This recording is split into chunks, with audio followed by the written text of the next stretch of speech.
and Andy. Come on, let's wake up. Gotta wake up. Are you sure you want to wake up to this? Come on now, wake up. I can't wait to wake up. Wake up, idiot! All right, welcome in. Broadcasting live from the drivehubler.com. Sorry, the mic's not on. There we go. Broadcasting live from the drivehubler.com studios. It's the wake-up call. You know the funny thing this morning, Kevin Bowen? I texted you. What did I text you at 6:15 this morning?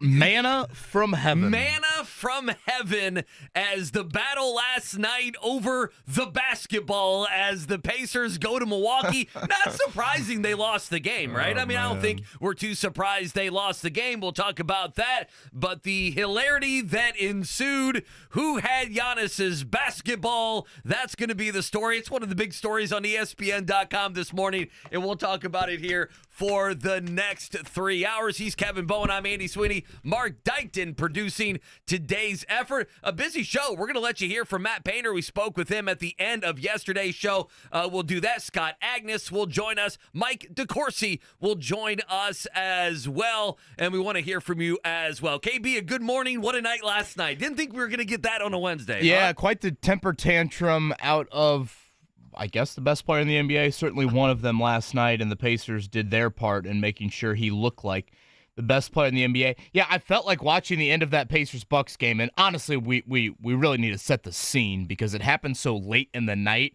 I can fully understand why a lot of our listening audience would have missed it, but I felt like watching that unfold post-game. I'm like, oh, this is just getting ready for Christmas. This is helping Kevin Bowen prepare for Rosie not sharing well with her cousins come Christmas time. So I appreciate the cousins, yeah. The Bucks and the Pacers putting that on full display last night.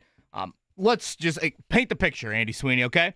The Pacers give up. It was a very chippy game before the end. Well, you had the first, second quarter, you had Nesmith wrapping up Giannis. Well, you had Giannis giving Halliburton the elbow before that. He gets a little chicken wing to Halliburton. Halliburton, You knocks had him plenty down. of technical fouls in this game. Bobby Portis gets tossed there in the second half after Aaron Nesmith, which I just thought Nesmith, I didn't think he was doing anything out of line there. I simply thought Giannis was falling to the ground. Nesmith was trying to hold him up. And I get Portis wants to defend his star. Portis, by all accounts, is one of the more outspoken people in Vegas after the Pacers had beat the Bucks last week. So that all unfolds. And this kind of goes back to the question I was tossing to you yesterday, Andy, a lot. How would the Bucks respond? Like, I was so fascinated by that leading into last night because the Pacers had beaten them twice in a row. They had caused some internal, chatter in Milwaukee about how things have unfolded this season. So there was chippiness, there was edginess to the game before the end. Giannis has, I believe he had 58 and then re-enters the game when the Pacers' third stringers had cut it to 10. And we're talking About Ben 2 minutes Shepherd ago. hitting Right. threes, Oscar Tshiebwe. Jarris Walker, Oscar Tshiebwe, et cetera, et Who, cetera. by the way, this is all Oscar Tshiebwe's fault. Part of Poor it is all Oscar Tshiebwe. He just wants to go to the free throw line and get an NBA point. That's all the guy wants to do, KB. He does not run into these issues when he's playing the, Sioux Falls Stars or whoever in the G League. But by the way, Lance Stephenson does play tonight. We can get to that later on. There we go. We need to have the play-by-play. Well, we do have Michael Grady on tomorrow, right, Mark? We'll talk with him about it then. There we ahead. go. Continue to paint your picture here. So, Adrian Griffin puts his starters back in the game. And honestly, that's something I've seen the Pacers do before. Yeah, I got no problem with it. You exit a little bit too early with your guys. Obviously, the Bucks have had some issues in beating the Pacers. He's taking no chances. So he puts Giannis back in. Giannis scores what? Another 6. So now the career high becomes 64 points for him. And as the game ends, there, I guess, was confusion over who took the game ball. These are grown multi-million-dollar men, yes. Who took the game ball? I believe at one point the Bucks thought Mike Weiner, the assistant for the Pacers, had the game ball, and Mike Weiner was trying to get it for Oscar Tshiebwe, who scored his first NBA point, something the Pacers do. And I guess Weiner had the reserve ball. The alternate ball. Sure. The actual game ball, which is clearly seen on video evidence, was taken by a member of the Bucks staff. Somehow that was not relayed to Giannis. And again, Giannis, Jay Crowder, Cameron Payne. I mean, Andy, it was a temper tantrum out of the Bucks. I could not believe that Giannis is in a full sprint Agreed. down the visiting locker room. I'm still stunned he acted the way he did. I'm stunned by it. Now, someone was trying to bring up, and I am all for context, or explain this to me. Why is Giannis reacting like that? Someone had mentioned last night that he did not get the Game 6 ball from the NBA Finals, and that has really bothered him. Okay. I think two things can be true. One, unbelievable temper tantrum by the Bucks.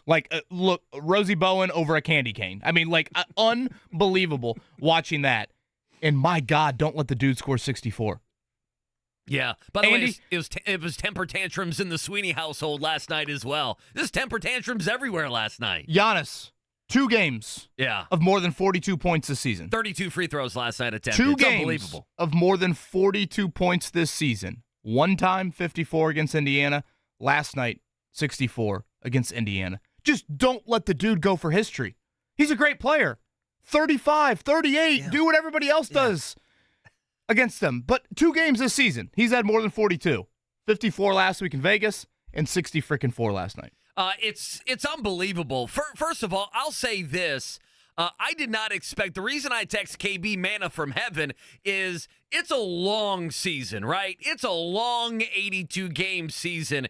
It is rare that you get this type of drama in an 82-game season. And you're right, KB.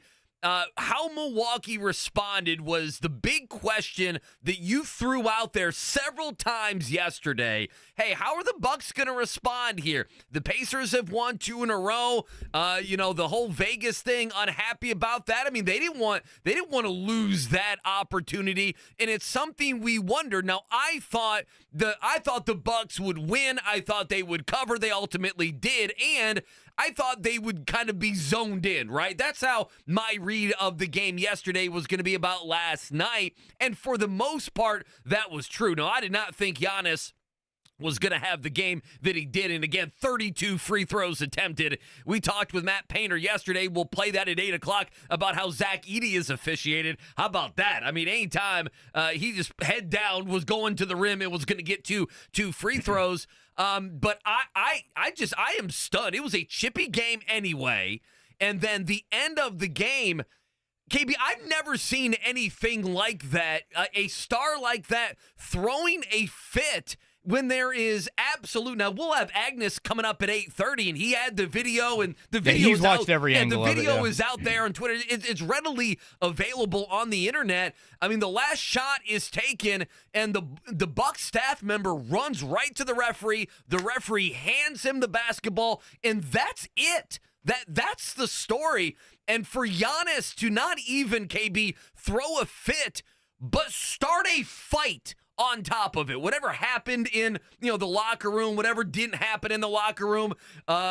And by all accounts, Chad Buchanan got elbowed in the ribs. I was going to say, by all accounts, it was mostly verbal. Yeah. It sounds like, maybe a little pushing. Chad Buchanan did get elbowed in the ribs. Yeah, it's not a melee, even though maybe, Rick Carlisle, we'll hear from him here in a second. He used words like that. But, there was a little bit of pushing, some profanity, some posturing, some peacocking, if you will. But I love this. I don't love what Giannis did. I love the drama, and I love that the pain. Here's what you should love if you're a Pacer fan. You should love that you beat this team and you got their attention and you got under their skin. And them losing to you in the way that they did, publicly losing to you in that in-season tournament, that got under their skin. And I like that. And I like that a lot. And again, that kind of stems from what I was getting at yesterday, Andy, of we have not talked about the Pacers and another opponent in any sort of rivalry manner in years. No. Like none of it. Right. And in this market, we're used to Pacers-Knicks. We're used to Pacers-Pistons. We're used to Pacers-Heat. And all of those had edginess to them and tense moments. And last night, again, before everything unfolded post-game, Andy, you had some of those moments. And I want to make sure our audience knows that because, unfortunately, a large percentage of them are probably only going to see what happened post-game. Right. And what happened in the 48 minutes of basketball was hard fouls, was technicals, chirping, post-whistle, a lot of that. And again, to your point, you have helped create that. You have kind of earned that. And that's what April and May can be about. And this is a team, and obviously you're going to see, let's just circle it right now. January 1st, January 3rd. At Milwaukee on the 1st, home to Indiana on the 3rd. I love it. Let's go. That already has playoff feel because does. it's one of those 2 games in 3 nights. You don't have an opponent sandwich in between there. So, again, Milwaukee is like, part of me watched that, Andy, and thought, you know what? This is Ryan Day, Lou Holtz all over again. And remember my reaction the Monday after that? Okay, well, I do, but tell the people. I remember your reaction, yeah. I wanted to bitch and moan and whine about Ryan Day like none other. And make fun of his beard. Oh, I was so mad. And we played the clips, and Mark had the Lou Holtz audio and the Ryan Day audio. Oh, and, I was trying to feast on that.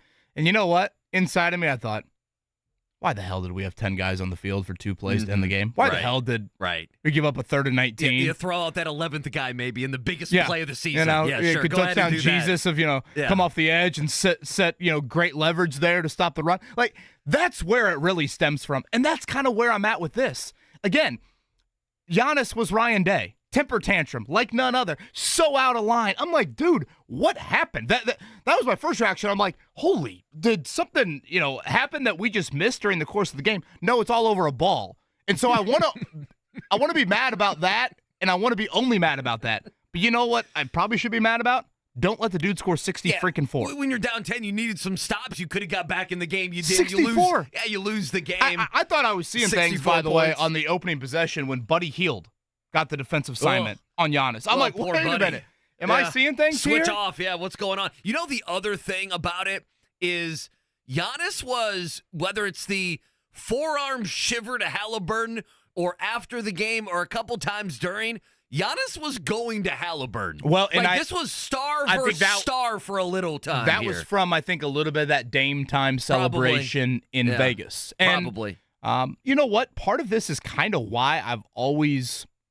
I wouldn't say I'm this big Giannis fan, but I've liked what Giannis has brought to the NBA, and that, probably honestly, a lot of it stems from international play. Of he did not grow up in some 5-star United States culture, and he's been on all these Team USA team. Like, he has no, previous history with really any of these players, any of these stars, and he's obviously stayed in Milwaukee. I really respect that. So, at the end of the day, I do love the intensity I saw for 48 minutes. I think what's disappointing if you're a Pacers fan is, again, defensively, 0 answer for him whatsoever. I can't wait for January 1st. Can't wait for January 3rd. And this is what you want. You want to get back into these moments where total agreement. You have this intensity with a singular opponent, particularly one in your division, one in your conference. And that's probably where I walk away from it. But, man, giving up 64 to the dude, holy, he doesn't even make a 3, dude. That's the other thing about it. He doesn't make, in today's game, he doesn't make a 3-pointer. He's 0 for 3, and he scored 64 points without making a 3-point shot. It's unbelievable. Basically, to summarize it all, it was a misunderstanding over the game ball, which is amazing. Did you see that? Really is what the argument is. Did you see Dustin DePurek's tweet about it? Yeah. Here's my attempt to make sense of all this stuff in narrative form. Again, Pacers say they have the reserve ball. Video shows the Bucks security staff grabbing the game ball, but Giannis doesn't think he has the real one. Yeah, but here's the what best is going part. on? Here's the best part, guys. While all of this fighting is not fighting, but posturing, beefing, back and forth, while all this bad stuff is going on, I think it's funny. While this stuff is going on, Giannis running down the tunnel acting like he's going to do anything. That's a sight to behold. One of the stars of the NBA. That was a freight train. The not security guard, but the team staff member of the Bucks. Does he know this is going on? Because he knows he has the basketball. I watched so many clips, and I thought at one point there was somebody that got in front of Giannis and was like, "We've got it," or "I've got the ball." Scott Agnes says that did happen. But again, if you watch Giannis, Andy, he is gone. He doesn't think so. He's gone. He mentally is ready to go. And again, some of this, watching it unfold, I thought was a little bit like Mahomes on Sunday, of you are frustrated over your team's overall play. I think Mahomes reacting like he did on Sunday is because the Kansas City offense has become human, and they're not the video game that we are used to.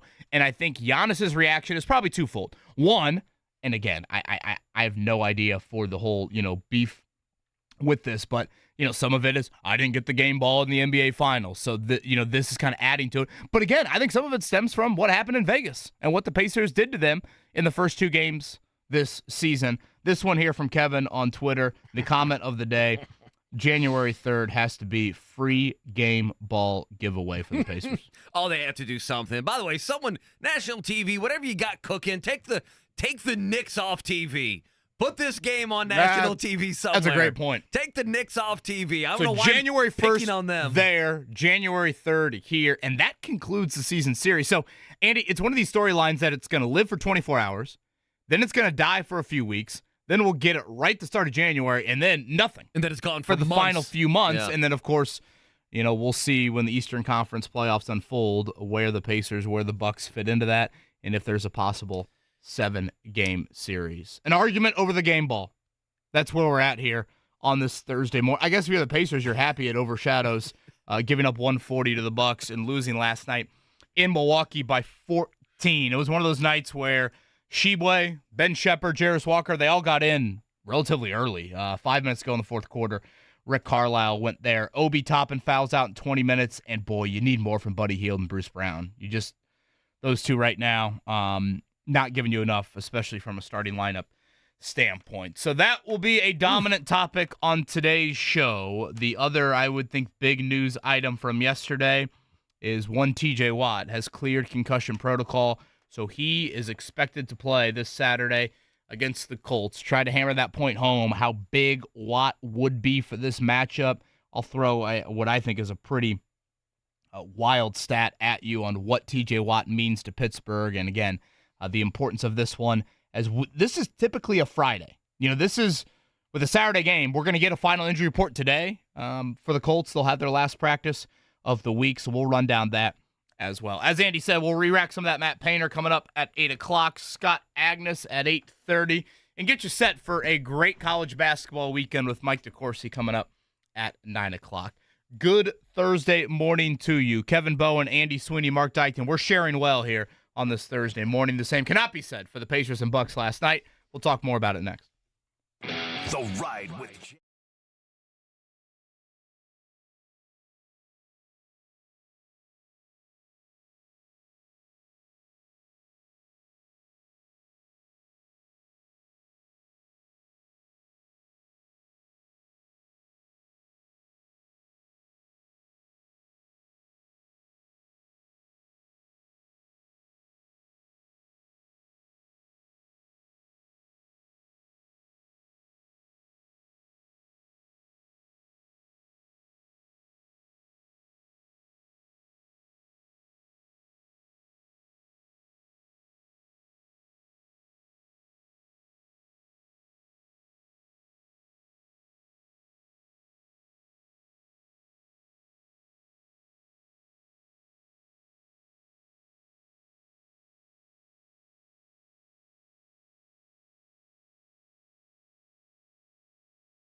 On 93.5 and 107.5 The Fan. Reminder, we'll let you hear our conversation with Matt Painter coming up at 8 o'clock. Scott Agnes, we'll talk some Pacers with him coming up at 8:30. Mike DeCourcy. Now, we are asking Mike DeCourcy Steeler questions as well, right, Kevin? We're doing that? Big Little college basketball and Steelers. Yeah, big like Steelers guy. So, I figure we might as well. So we'll do that. It's going to be a busy day. Obviously, the big story last night is off the floor. Of course, on the floor. Do we call it Ballgate? It's got to be. I mean, there's some something sort gate. of. I mean, sports radio. We're dealing with two balls here. I mean, there's something to be had that's going to be funny, right? Someone's got to come up with something funny. 141-26, your final last night, but the drama was after the game where Giannis. He thought the Pacers took the game ball. He wanted the game ball either for himself or for Damian Lillard, who had a bunch of assists and passed somebody. I can't even remember what they said. Post-game, Carlisle, he was in the middle of it. Here's Coach Carlisle post-game on what happened in the hallway. What happened after the game was unfortunate. There's a misunderstanding about the game ball. It was Oscar Tshiebwe's first official NBA point, so we always get the game ball. We were not thinking about Giannis's franchise record, so we grabbed the ball, and a couple of minutes later, several of their players ended up in our hallway, and there was a big, I don't know what to call it, a fracas, melee, whatever. I don't think any punches were landed, but my general manager got elbowed in the ribs by one of their players. He certainly has a bruised rib, and who knows if it's anything more than that, but unfortunate situation. We don't need the official game ball. There's two game balls there. We could have taken the other one, but it didn't need to escalate to that. Third game we played these guys within 2.5, 3 weeks. Things are heated with the competition. I understand all that, but for it to come into the hallway didn't need to happen that way. I do hope Chad Buchanan is okay. And now that I've said that, can I not just laugh at everything else? I mean, what are we doing here? Well, I hope Chad Buchanan didn't get elbowed by Bobby Portis. That would really, really Part hurt. of me kind of does want on January 3rd, like the Pacers to honor Chad Buchanan the first time out, and they show him in the crowd. He's got one of those back braces on. Again, I hope Chad is okay.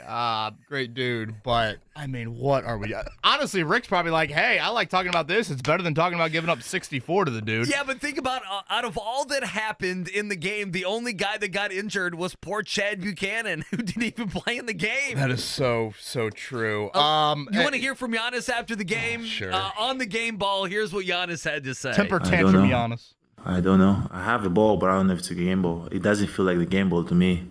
It feels like a brand new ball. Like I can tell, from I played 35 minutes today. I know how the game ball felt. The ball that I have, which I'll take and I'll give it to my mom for sure. But I don't know if it's actually the game balls. But it's okay. Life continue.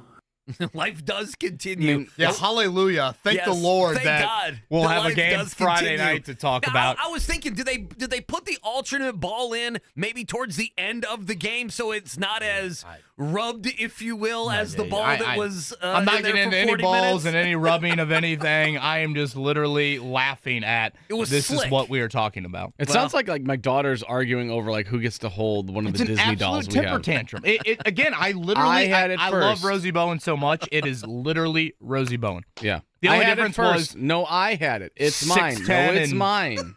2:30. Watching Giannis run down the tunnel, you brought this up earlier. It did have, for a brief second, I'm like, is this Mouse with the pout? Yeah. What is going on here? You don't see that happen. He's running to start a fight, or there is a fight happening actively in the hallway. That's exactly what I thought. For those that missed it, I do want to make sure we focus on this throughout the show. It was a chippy 48-minute basketball game, just because this is going to be what you'll see on ESPN of Ballgate, and someone texted me the misunderstanding in Milwaukee. That's got too many syllables in it. It's a little wordy. But you had Bobby Portis get ejected. You had Giannis throw an elbow at Tyrese Halliburton, Aaron Nesmith. I didn't think that, egregious of a foul by any means on Giannis, but Portis is going to react to that. And this goes back to everything I was saying yesterday about how is Milwaukee going to respond. Credit to Indiana. They created some turmoil with the Bucks. They put them on edge. Now, you can't wait for January 1st. You can't wait for January 3rd when these two teams meet again, conclude the season series.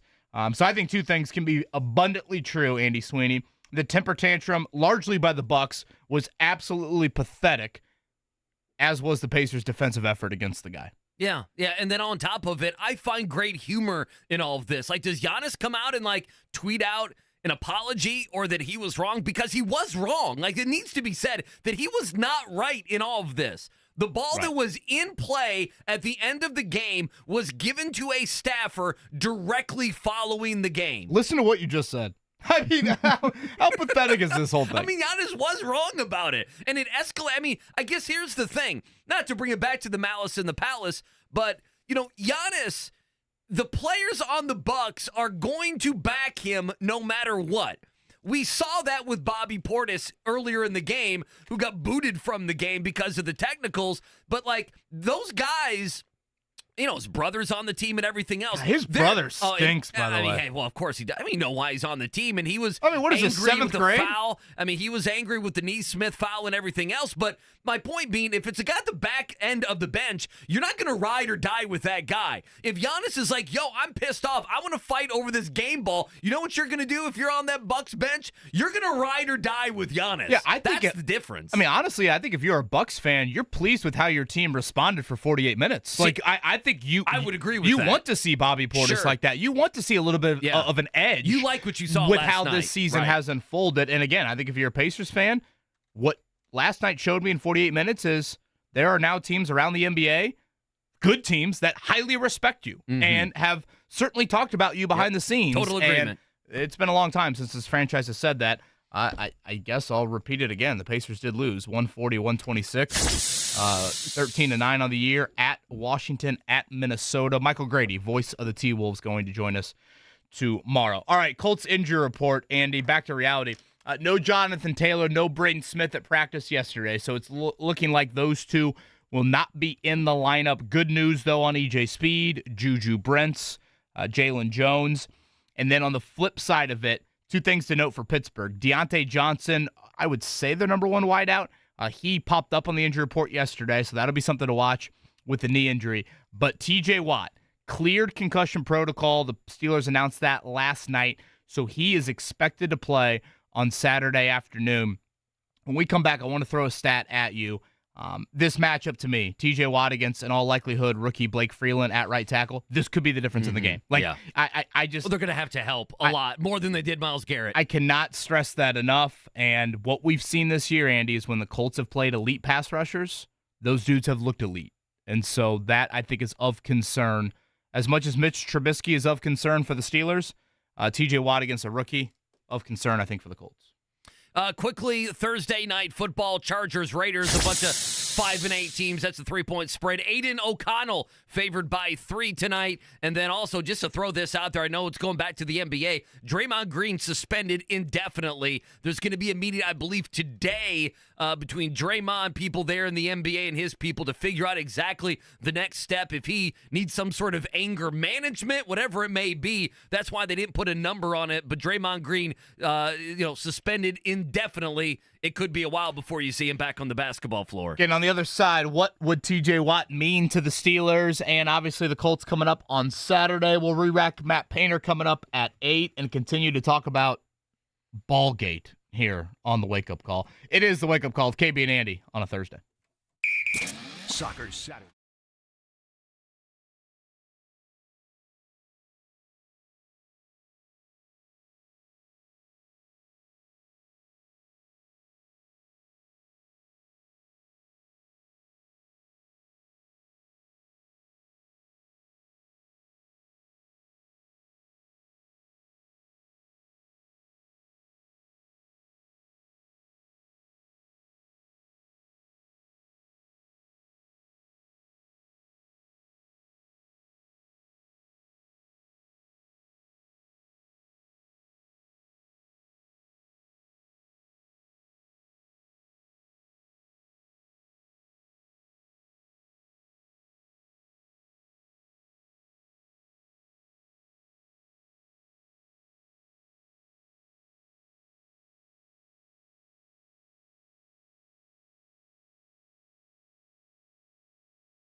And 107.5 The Fan.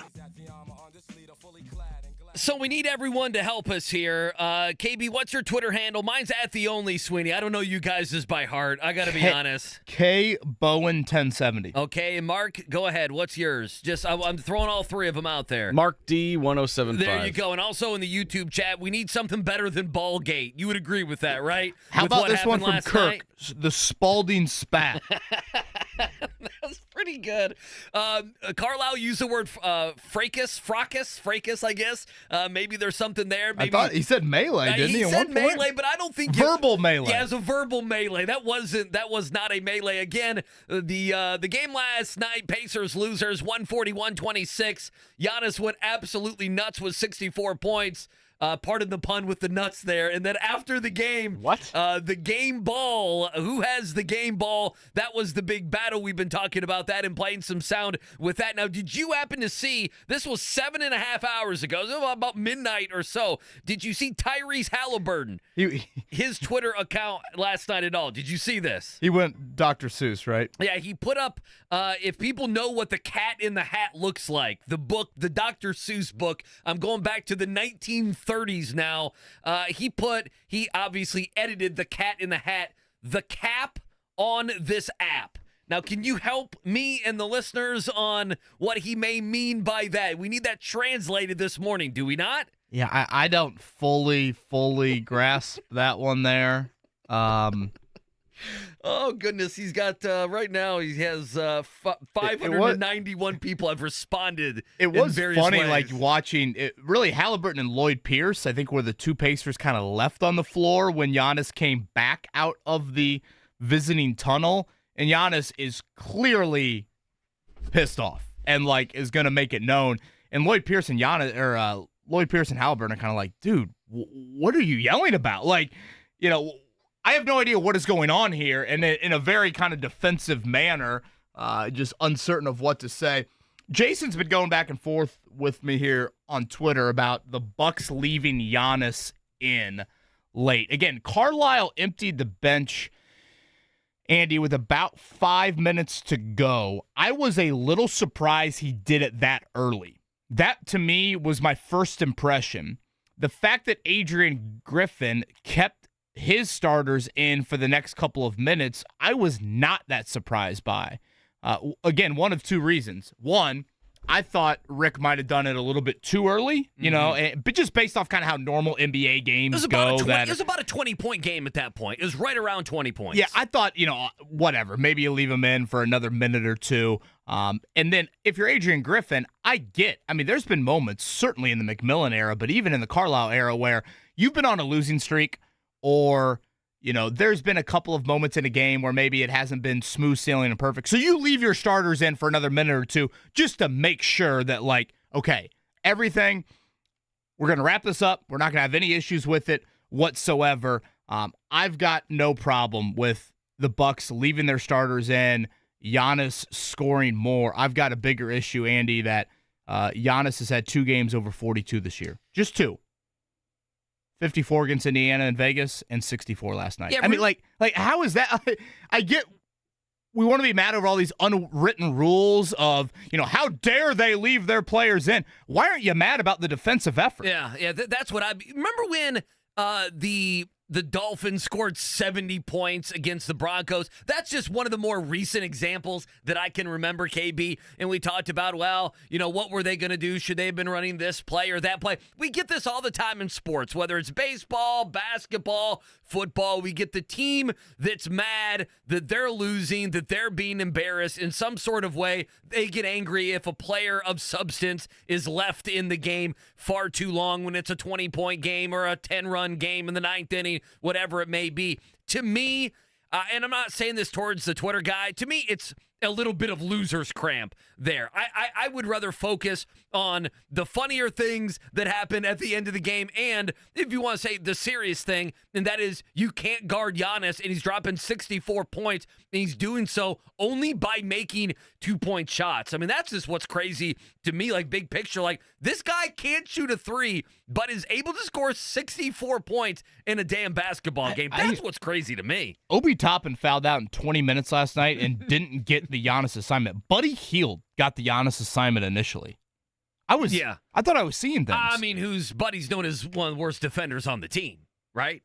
I'm asking this in all seriousness. He'd be the one. When these teams meet, and again, we're less than 3 weeks away, thankfully, from these two teams meeting. They'll play twice in 3 nights coming up in early January. Do you put Nesmith on him to start the game? Like, do you start Nesmith and put him on Giannis? Like, I don't. Clearly, you have a Giannis issue in defending him. I think you have to look long and hard at it. I want to ask you this. Bobby Marks was on yesterday. We don't have to play the clip, but Bobby Marks was on yesterday with JMV, and he's from ESPN. He's a front office guy, he's a trade guy, he's a cap guy, he's an insider. But I'll ask you, just because we have been back and forth the last few days, and organically I just thought of this, about should the Pacers trade for somebody, right, KB? That's something that we've had a conversation about. And I think I'm actually coming around more to how you think about all of this, that you have a lot of time, you don't need to make a hasty decision, whatever it may be. But one of the things that Marks was saying was, hey, you're in the Eastern Conference, you're going to have to deal with Giannis. If there's nothing else that has been shown this season, is that the personnel you have, you can beat the Bucks. You have done so twice this year, but you can't get close to stopping that guy. And I understand that he's an MVP, he's one of the great players of all time, that you're not going to stop him. You want to slow him down. The Pacers don't have anyone right now that can slow him down. And, we're throwing options out there of Buddy Hield or Obi Toppin, and I don't think Obi Toppin's going to be here long term. You mentioned bringing up Nesmith, who is a bench guy, and bringing him back up and being the starter and everything else. And that may work out. Who knows? But to me, does Giannis doing what he's done this year make you think, hey, if we are going to make a move in the next year or so, it has to be with the thought of someone who can go out and for at least 15, 20 minutes a game, try to slow down and maybe slow down a little bit what Giannis can do. I think it's worth something remembering over the next 12 months. Yeah, and I would say that thought, Andy, has probably been part of the reason why I have been so defensive-minded in whatever that next move is, particularly, again, with the bigger wing. Because if we remember, what Giannis is doing to the Pacers this season, yes, it is at another level. But for the most part, he's kind of done this to Indiana throughout his career.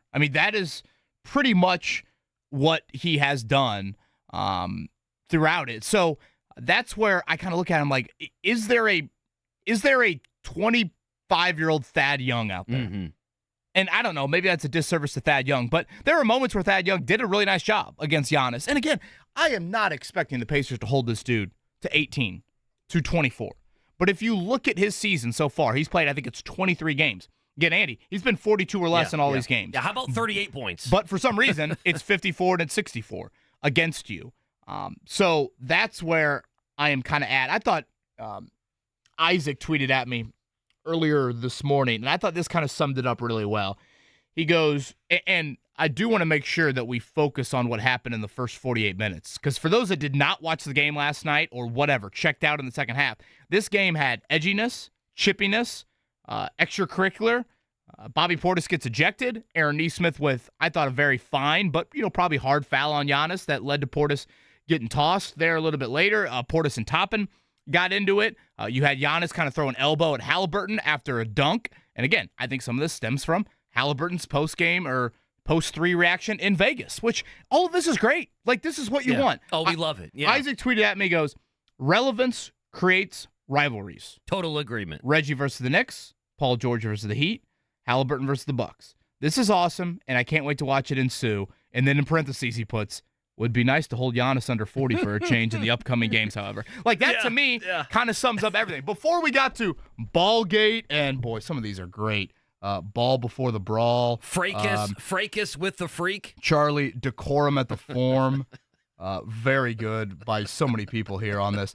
The midweek Midwest misunderstanding. It's a little mouthy, but I like the it. The Pfizer fisticuff. Ball before the brawl. Really good there.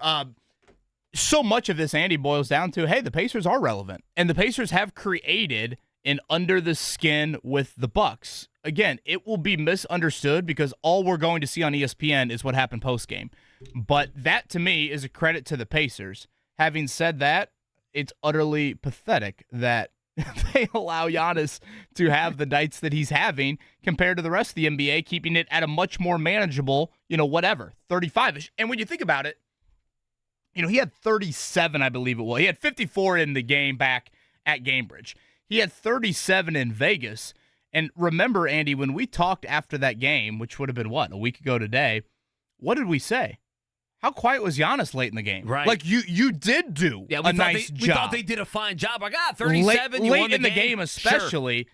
Obviously, last night, that couldn't be further from the truth. Okay, so let me ask you guys this. You have mentioned whether it be the New York Knicks, the Miami Heat, you can go down the list. I'm not saying that this is going to be kind of the marquee rivalry for the Pacers, but I think it is fair, especially if the Pacers continue in the upward trend, if Halliburton continues to be a star, and if they go out, now I think they're going to have to win a little bit more. They're going to have to be a threat in the true postseason, not the regular season, not the in-season tournament, and especially if they go out and they swing pretty big and they get another, if you want to say a Robin to a Batman, and then if Matherin gets better, who, by the way, we haven't even mentioned him, at all last night. He was very quiet for the majority of the game. And we've seen that with him after he's had some good games. So that's something we can dive into later. But, there's always a team. And right now the Pacers don't have that. And as they're ascending, don't you feel like it very well is becoming Milwaukee? Do you want it to be Milwaukee, I guess, is what I would add. Now, they haven't played, if I'm mistaken, they haven't played the Knicks yet this year. And they played the Heat.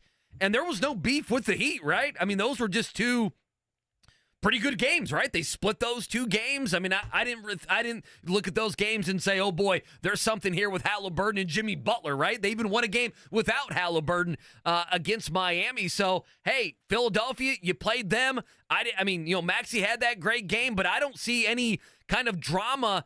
It could be Bucks and Pacers, and I did not expect that to be the case. Is that something? Is that fine with everybody? That for this era, the rival might be Giannis. I did not expect that, to be quite honest. Yeah, I don't think Pacers fans care who the hell the rival is. They just want to have one again because that means you've done something from a win-loss standpoint. That means there is substance to these regular season games. We still can't lose sight, Andy, if you haven't won a playoff game in 6 years. You haven't won a playoff series in 9 years. So, words in December, actions in December, that's all you can do right now. But come April and May, it is going to have to be, more than that if you want to be there on a perennial basis. So, again, for those that missed the 48 minutes of basketball and only see Ballgate, or Spalding Spat. I think that's my favorite one, by the way. Spalding Spat's pretty good, man. We get something with Wilson. Yeah. I don't know, the evolution. I don't know, something along those lines there. But there was a lot of just natural in-game, we don't like you, you don't like us, you've beaten us, we're mad about it, we didn't like how your stars celebrated late in that game in Vegas. So that's all fine and well, and that's great. That's what you want your team to have created. And I had a buddy of mine text me last night, Andy, I think it's also key this. Don't let this become Colts-Patriots in that decade span where it was a rivalry here in Indy, and New England was like, we beat you every year. Why is it a rivalry anymore? You've got to make sure you hold up your end of the bargain. And again, Indiana's won the first two. Yeah, so far they have, yeah. They did that. Make sure when you meet on January 1st, you meet on January 3rd, you continue to send a win-loss message to the Bucks of, we are here, we want to be here, and it not turn into me whining about Ryan Day after the Notre Dame game. Still the best thing for people that don't know, I know Scott Agnes had Twitter out there. We'll have him coming up at 8:30. Reminder, our conversation with Matt Painter here in about 6 or 7 minutes. And by the way, that's a great conversation with Matt Painter. He talked 22 minutes of basketball, about his team, about recruiting, about officiating, how you officiate Zach Edey, and a bunch of great things. But again, there's video out there last night of the ball goes up for the final shot of the game. It comes off. The ref gets the ball. A Milwaukee Bucks staff member, equipment guy, whoever he may be, comes out and gets the game ball that's being played there at the end of the game. There is clear video of that, which makes you think, as Carlisle and others have said, that the Pacers got the alternate ball. And all for Oscar Tshiebwe, got his first NBA point last night late in the game. And the only thing it just continues to make me think of is that guy, while the fracas with the freak and the Spalding spat and the ball gate and everything else is going on, this guy is in the locker room knowing that he has the game ball for Giannis. While Giannis is running up and down the tunnel and Chad Buchanan's being elbowed in the ribs and has a broken, well, maybe not a broken rib, has a bruised rib today when he wakes up. You ever broke a rib, by the way? No. I never have. Sounds I've heard awful. it's terrible. You can't breathe and stuff like that. You can't laugh. You can't cough. You can't sneeze. You can't do anything. Ugh. Chad Buchanan, that was the first defensive effort the Pacers showed all night, I think. Someone's saying we've got to come up with there's got to be like a Midwest interstate thing we can intertwine with this whole thing. I don't know. Yeah. I-65, I-94, I don't know. Sun King's better than Spotted Cow. I don't know. I'm grasping at straws. We'll figure it out. People might fight you over that one. Not me, but some people might fight you over that one. Spotted Cow a little overrated, to be honest with you. That. Now you're talking. Matt Painter on the other side. The Speed.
Shout out to my mother and my It's the Wake Up Call with KB and Andy on 93.5 and 107.5. The Fan. All right, Mike DeCourcy will join us coming up in the 9 o'clock hour. We'll talk some college basketball with him. Big basketball weekend, obviously. Indiana and Kansas, and we'll talk with Matt Painter. We talked yesterday. We'll get to that conversation. Number 1, Arizona coming into Gamebridge. We'll do that. And then Scott Agnes will join us coming up at 8:30. But yesterday, KB, we're at the end of the show. We had about, 20, 25 minutes with Matt Painter, and he just talked about his team and Zach Edey and how do you officiate Zach Edey and what he looks for in a recruit Braden Smith conversation. So it was a pretty good basketball conversation. And we start that conversation yesterday with the non-conference schedule. His team off to a 9-1 start on the season, getting ready for Arizona on Saturday. Here's that conversation with Purdue basketball coach Matt Painter. Yeah, you try to handicap it as best as possible. It's a little different. I think it's easier for us than it is for a lot of other people that are signing 4 to 7 guys in the spring through the portal. We've taken 2 guys out of the portal in 3 years, which is the fewest amount of people for a high major program in the country. So for us, it just stays consistent. If you think you're going to have a really good team, have a really good schedule. If you think you're going to, have some guys where you like your players, but you don't like your experience, and maybe you don't have, quite like the Maui field, like you want to just be consistent with where you think you are. Now, sometimes you get surprised. You want a positive surprise, not a negative surprise. But that it was much easier to do 10 years ago than it is today. But we just felt with the team that we had, it might, with Zach coming back, it just made a whole lot of sense to do that. But you really got it in place before that. So we've tried to build our schedule up and just put ourselves in those positions. Obviously, we've had a lot of success in some MTEs, in some non-conference stuff in the past 3 years. So just trying to be consistent, trying to get better as far as where we are with our team, just trying to improve. Other night we played good defense and they made shots. We didn't play good defense and they made shots. So a little bit of both. I thought there was, when I went and watched, that we did some pretty good things and they made some tough ones. And then at other times we just had simple breakdowns, especially handling some screens. And we got to do a better job on the defensive end. But I really liked our fight. I liked how we stayed with it. We just kept coming. I like how Braden Smith's evolving into someone who can score the basketball. And that is what we need. But we have a lot of guys. We have some guys that are starters that come off the bench for us. And we can go a couple different directions with our front line. We can go a couple different directions with our backcourt. And I just really like our pieces and I like our makeup. He's Matt Painter. He's with us here on the Payless Liquors Hotline. We thank him for his time here on this Wednesday morning. Coach, specifically to Saturday, how did this game come about? Last year, it was Davidson in this, post kind of Crossroads Classic era. Specifically, how did Arizona become the opponent? Yeah, well, we're going to return this one. We'll play them, I think, in Vegas next year. It's kind of, we're trying to evolve a tournament where you go to 3 different cities and play, then obviously going back to the West Coast for them. If you look at Arizona's, schedule and you look at what they have, they turn around after our game and play Alabama and Florida Atlantic after already playing some really, really good teams too. So, I think everybody is really trying to load up their schedule and do some different things. So, yeah, we discussed it and talked about it and went back and forth. But I think you're seeing a lot of programs doing what Arizona is doing right now in terms of their schedule and trying to figure things out, like how can we do things. Sometimes people don't realize, like, you get into an MTE and you get into it like 4 or 5, 6 years down the road, but you don't always know, like, who's actually in the tournament. Like, you'll want to know if you can get in those MTEs and you can win your first game. A lot of people don't talk about this, but it really helps your net, because once you win that first game in something like Maui, you're guaranteed to play, Tennessee, Right. You're guaranteed to play Kansas or Marquette. And even if you get cracked by a couple of those teams, 1 or 2 of those teams, you're still not going to get beat up on Selection Sunday because you lost to Kansas on a neutral court or you lost to Marquette on a neutral court. That's just not the way it works. And I think once people start to see that, now you got to win some of those too. Like, you got to be able to win some of those. You just can't, sign up for it, get your brains blown out, and then expect you to be on Selection Sunday and feel good about it. You got to win them, so when you schedule up, now, like if you can get to where you can split some of those and then win your other games, which sometimes becomes difficult, right? And like that's really when you can set your seed. I think we've been 6 or 7 years in a row now. I don't know the years where we have a 5 seed or a better. There's only Kansas has done that in the country. So Elliot Bloom handles our schedule, and we really kind of sit down and kind of figure some things out. But we want to make sure that we're not on that negative side on Selection Sunday where they look at us and they say, hey, they got a good team, they got a lot of wins, but who the hell do they play? Mm-hmm. We don't want that said about us. We want to be able to do that. And if you see with our seed line in the last 5-6 years, whenever it is, he's done a pretty good job with that. Obviously, our players have done a great job because they're the ones that have to win the game. You brought up Braden Smith earlier. I thought that was Sectional 8 Braden Smith and his score. No doubt. Yeah, his scoring going to another level. What do you recall about your first impressions in watching Braden? Well, people called about him, and it was in COVID. So it wasn't like really fair because we had a commitment from somebody, but I had multiple people calling me saying, hey, he's a really good player. Hey, we can't take him. And then we had a kid decommit from us, and we jumped on him and watched him. And at the same time, like when something like that happens, we've had some real good success with that. We had a kid from the Indy decommit from us, and we got Carson Edwards. Now this kid from the Philadelphia area decommits from us, and we get Braden Smith. So people that decommit from us is might be a silver lining. It might be no kidding, goodness. They need some votes to get in the Purdue Hall of Fame, and just I watched 4 guys that were nationally ranked, anywhere from about 60 to 150. People that we felt like maybe we could jump in on a little bit late after this decommitment, and I watched him. So I just sat there one afternoon, and I started saying, hey man, like, the guy that's not ranked is better than all those guys that are ranked. I go, but it's film, right?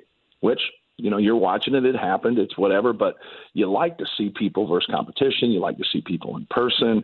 And in COVID, you just weren't going to see that. So I just started to do my homework. See, sometimes when you do your homework in recruiting, especially if you got a lot of other people that talk to a lot of different coaches, I don't want people out there talking about what we're discussing because I said, hey, man, this looks like this is the guy. This looks like a real player, like a guy that could step in right away. Obviously, he broke his foot twice his senior year. So I just started calling a lot of different people, hopefully in confidence, trying to figure out just kind of his makeup, and everything just checked off in terms of a competitor, a winner, tough. His instincts are so good. One guy, a college coach, actually called him a basketball savant. And I was like, well, I know what that means. Like, you're more or less, saying he's like a little baby genius out there running around, the way he thinks and the way he sees things. And he does. He has a really good feel. Now, sometimes guys like that see everything, sometimes they see things that don't exist. So you got to make sure that they understand that it's the read. Like, don't go in with predetermined thoughts. And he's just evolved that way. He's probably the only recruit where in the spring I picked up, and, his dad's obviously in the basketball world. So picked up the phone and called his dad and just said, hey man, we really got to work on him shooting the basketball.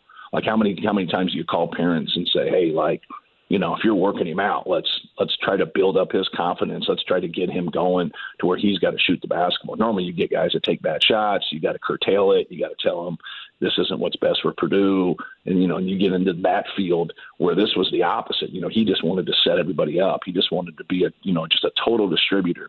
And we can't have that when people are playing all those drop coverages, blitz and ball screen, switching things. You got to have a maestro out there that can manipulate all that. But if you're always looking to pass, they're just going to play you to pass. And he's really evolved in that area. But he's always been able to score. So it's always been there. If you watched him in high school, he'd take over the game. If Hafner was making shots, he might not shoot as much. If he wasn't, or somebody else wasn't going and then it was there for him, he'd take over and score. It was just kind of whatever his team needed. Well, our team needs for him to score. And so we really tried in the spring, like, hey, like he had a tough tournament. He had some tough games, but he's our guy. And you're going to have some growing pains with somebody that has the ability to be an all-conference level player. And we've had those, but you kind of see the benefits here because he's really taken off. Yeah, he has. Braden Smith up in points, assists, field goal percentage, three-point percentage in about the same minutes. Matt Painter with us here on the Payless Liquors hotline. I was just smiling. You mentioned Maui a couple times. Did you ever look in the crowd and see some of the outfits that the Purdue fans had? You had a Darth Vader mask and everything else in attendance in Maui. It's quite impressive. I do not. Oh, you did? That's all we talked about. If I walk on the court and I always see those guys when I walk on the court. Oh, yeah.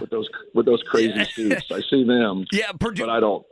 Yeah, there's stuff going on around me that I don't. Yeah, I would say kind of worried about the next play. I would say Purdue had the craziest fans there, no doubt. You mentioned getting 2 transfers in just 3 years, which, by the way, Coach, is a crazy number. Lance Jones comes in, averaging about 11 points per game for you. What has he brought to your team this season so far? Just giving us some quickness, really kind of offsetting some things for Braden. That helps Braden in his load in terms of having another guy that can guard the basketball, having another guy that can push the basketball and use his quickness. But a good guy, just a guy that's no different than David Jenkins. They really fit into our program, got a good way about him, competitive, just kind of learning, how we do things and the details of things. I think that's an important piece because the details are important. You got to compete within the rules that you have. And he's a competitor and got to get him kind of up to speed there. And he's growing in that area. But he's been great. He's really given us what we needed.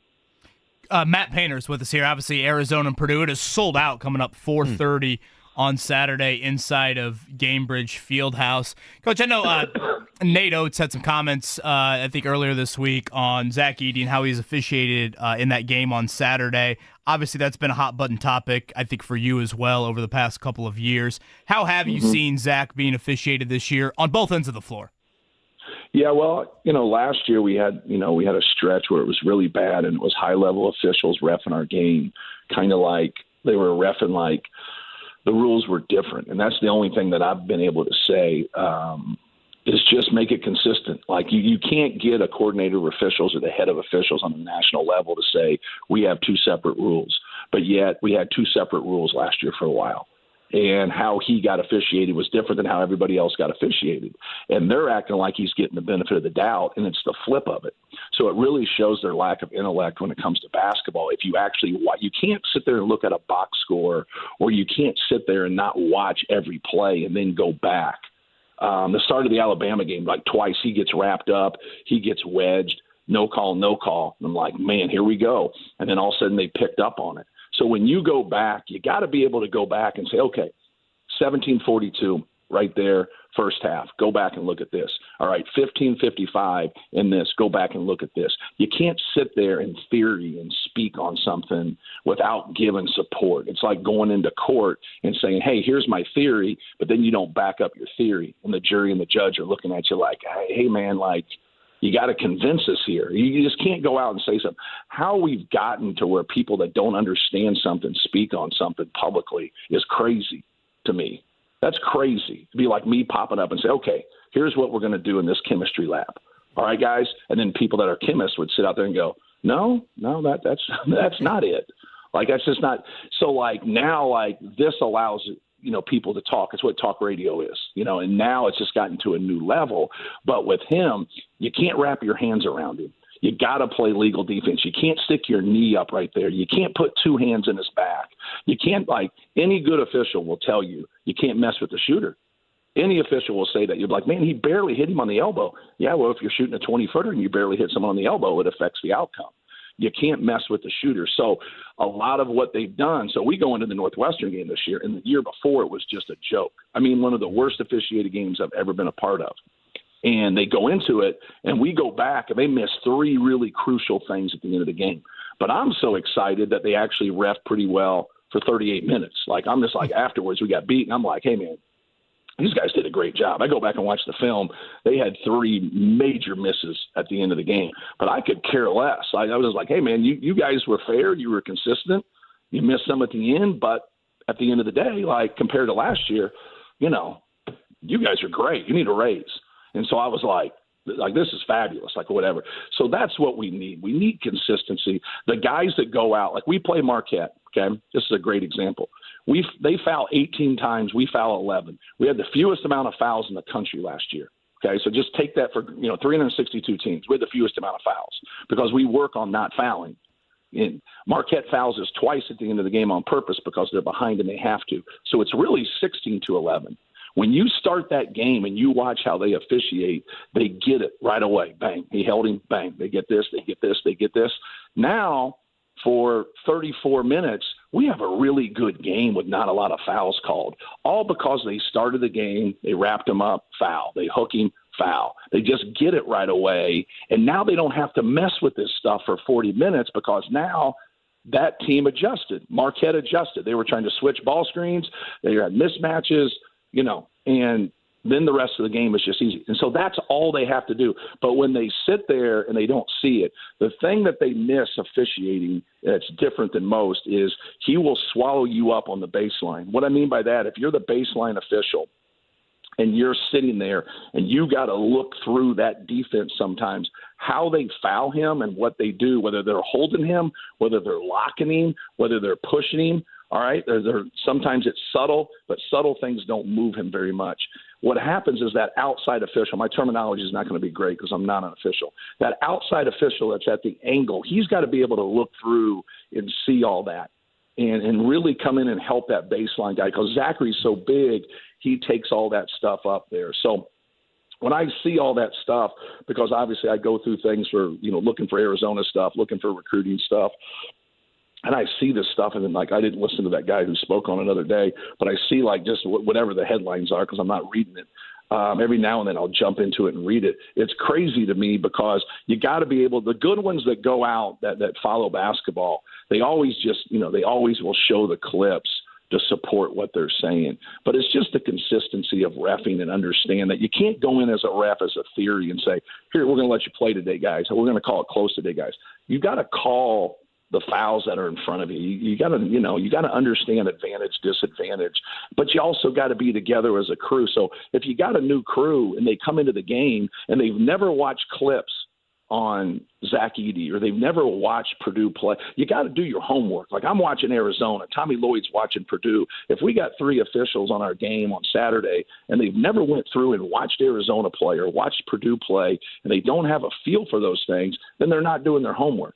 But on a guy like this that's different like that, you just got to know. You got to know what's real. You got to know what's fake. You got to know what affects things. And then you got to be consistent. To be able to go at the end and say, hey, he gets fouled, the most and he gets called the most, and then not look at the real game and say, hey, man, he gets the reason he gets away with stuff, like sometimes he fouls and doesn't get it called and coaches lose their mind, is because those officials as human beings, they know that they're passing on stuff at the other end. And even though he's getting the most calls, he still gets passed on those calls the most. So now they're sitting there going, dang, that could have been a foul. That could have been a foul. I didn't call that. So then Zachary fouls at the other end, and then they're like, well, I'm letting him get fouled. So you get into that whole mind game of things, and you don't have to get there. Just call them. And then when they do call the easy and the obvious ones, he's running through lineups. He's fouling out the starter. He's fouling out the power forward. He's fouling out the backup center. And now it just accumulates, and now we're living at the free throw line, which we want to do. So that's all we want. We want the same rules for him as everybody else. He is Matt Painter, and again, Purdue and Arizona coming up 4:30 on Saturday. Coach, thank you so much for the time. Last one I wanted to throw your way. You mentioned earlier about Braden Smith, and you kind of laid out some of the qualities that you liked about him in the recruiting process. I want to flip it the other way. What turns you off from a recruit, whether it's what you're watching on the floor or what you potentially have to deal with off the floor? Yeah, it's more or less like when you get everybody. You have to understand that. So if I sign a player, you get them all. You get Uncle Billy, you get their parents, you get their coaches. Just be consistent, as a coach of knowing, hey, this has worked for me and this hasn't worked for me. And don't put any personal strikes on it. It's just sometimes things work for you at a certain school or a certain conference or a certain personality or whatever it might be. So just try to understand what's worked and what hasn't worked and stay with that. and understand how they fit in and how they're going to come in. Because you can get some guys that are really hard workers, but is their passion basketball? Their passion has to be basketball because it's going to get hard and it's going to get tough, and you got to be able to fight through adversity. So our staff has done a really good job. People put a big emphasis on recruiting. I put a big emphasis on evaluation, knowing who you're getting, knowing who you're signing. Can they come in and be able to play right away? If they don't, can you still grow them to where now they have a chance to develop and help your team down the road and kind of live and understand what's worked? So, for us, you got to get out there and watch too, and don't let other people do your work. Like, I really like certain guys and like other people don't. And then like they come back and say, well, how'd you see that? Well, shot 48% from three. He had a 3-to-1 assist turnover ratio. He makes 84% of his free throws. He lives in the gym. He's a simple person. He has no baggage. His parents are cool. You know what I mean? I don't want to deal with crap. I just don't want to deal with it. And so, like, if somebody, like, is a really good player and all this, but then the person that's handling them, is a pain in the ass, like, I don't want to deal with it. So I just go another direction. Before you take them and you get mad and you're like, what do you mean? The guy that's next to him was a pain in the ass to the AAU coach. And when they start complaining on the phone to me about the AAU coach and the high school coach, hey, guys, guess who's next? The old college coach. He's next. And so it's like they'll be like, whenever they ask me stuff, I always say, hey, coach, what do you think? I said, I think I want to coach him in college. And they go, well, what do you mean? Like, no, what do you think about like this right here? I go, no, I'm not doing that to somebody that people do that to me. Like, I'm not doing that. I'm not going to say, like, hey, man, why would you do that and say that about me when you've never been in our practices? You've never even met me. You don't even know how I treat people. Like, why would you do that? So I'm not going to flip around and now do that to a high school coach, whether right, wrong, or indifferent. I'm going to support him and say, like, hey, man, he's the high school coach. He's in charge. Like, that's just that. I just want to coach him in college. Yeah, but, what do you think here? So they get into all that and they make it worse. And it's just like, back up. That's what I always say, like, hey, with my kids, I just be their dad, period. Don't be their coach. Like, be their dad. Like, I'm the coach of the players on Purdue's team. I'm not somebody else's coach. If you want to come and join our team, now I'm your coach. But, like, just keep things in checks and balances. And I think it really helps the kid because they get a lot of pressure on them. They get a lot of things coming their way, and they read everything. So, like, they get on a high level when they do well because so many nice things get said. And all of a sudden, like, hey, you're 9-1 and you lose one game, and now you're the worst player in the world. No, you're not the worst player in the world. You had a tough game. We got outplayed. Let's try to fix it. Let's work on it. But at the end of the day, it's basketball. Like, it's not who you are. And sometimes when you're younger, you kind of look at that and get that twisted. It's our job to make sure we keep things in perspective for our players. All right, there it is. Matt Painter joining us here on the Payless Liquors Hotline. What a great, that's a fantastic just basketball conversation, and they're 9-1. And listen, Matt Painter at the beginning of the interview was like, you're not going to say that we didn't play anybody. It's like, yeah, no kidding. Look at that. Look at the non-con schedule and then who you will end up playing eventually in the Big Ten, and a big one in Gamebridge on Saturday against number 1 Arizona. Dave, one of our listeners, not just good basketball stuff, good life stuff. Always good to hear Coach Painter. I love his common sense approach. I can't wait for Saturday at 4:30. I'll go dual screen there up in the Colts press box and get a little Purdue and Arizona action in. Again, Arizona, big. They do not foul with their big guys very often. Very balanced. Again, they put up 98 on Wisconsin, Andy.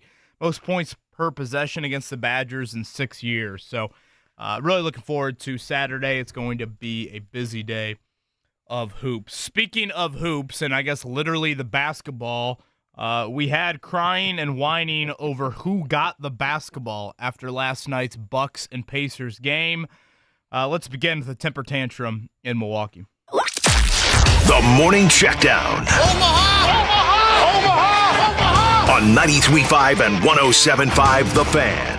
Yeah, like KB mentioned, Ballgate, the, what else do we come with? The Spalding Spat. Spalding Spat, Ball Before Brawl, Pfizer Fisticuffs. Well, that's a good one. Those are my top 3 right now. Oh, Fracas with the Freak. So lots of different ones today. 140, 126. Oh, I kind of like that last one. Say that last one again. The Fracas with the Freak. Ah, the Greek Fracas? Freak reference there.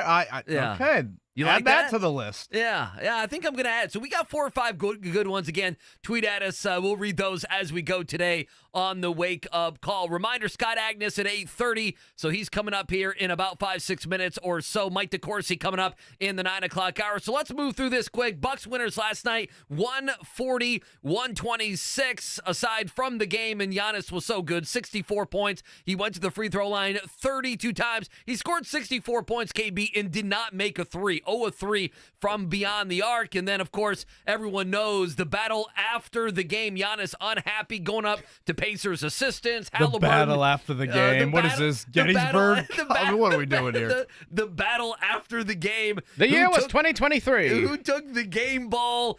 We know now the Bucks, security personnel, they got the game ball, but at the time, Giannis did not know. He ran down there. There was the whole, back and forth near the Pacer locker room. Post-game, here's Rick Carlisle on what happened with that game ball. What happened after the game was unfortunate.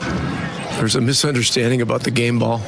It was Oscar Tshiebwe's first official NBA point, so we always get the game ball. We were not thinking about Giannis's franchise record, so we grabbed the ball, and a couple of minutes later, several of their players ended up in our hallway, and there was a big, I don't know what to call it, a fracas, melee, whatever. I don't think any punches were landed, but my general manager got elbowed in the ribs by one of their players. He certainly has a bruised rib, and who knows if it's anything more than that, but unfortunate situation. We don't need the official game ball. There's 2 game balls there. We could have taken the other one, but it didn't need to escalate to that.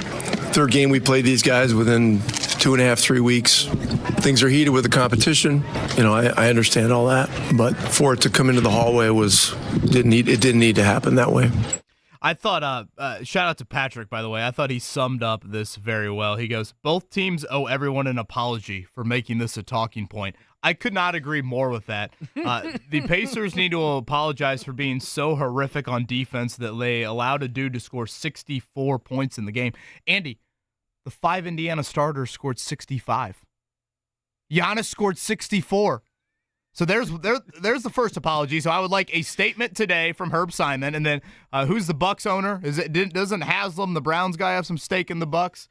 Whoever has ownership of the Bucks, they need to come out and say, we are sorry for our star acting like an absolute 3-year-old kid unable to share with his cousins on Christmas, because that's exactly what the temper tantrum was. What was the tweeter guy's name? What was it? Patrick.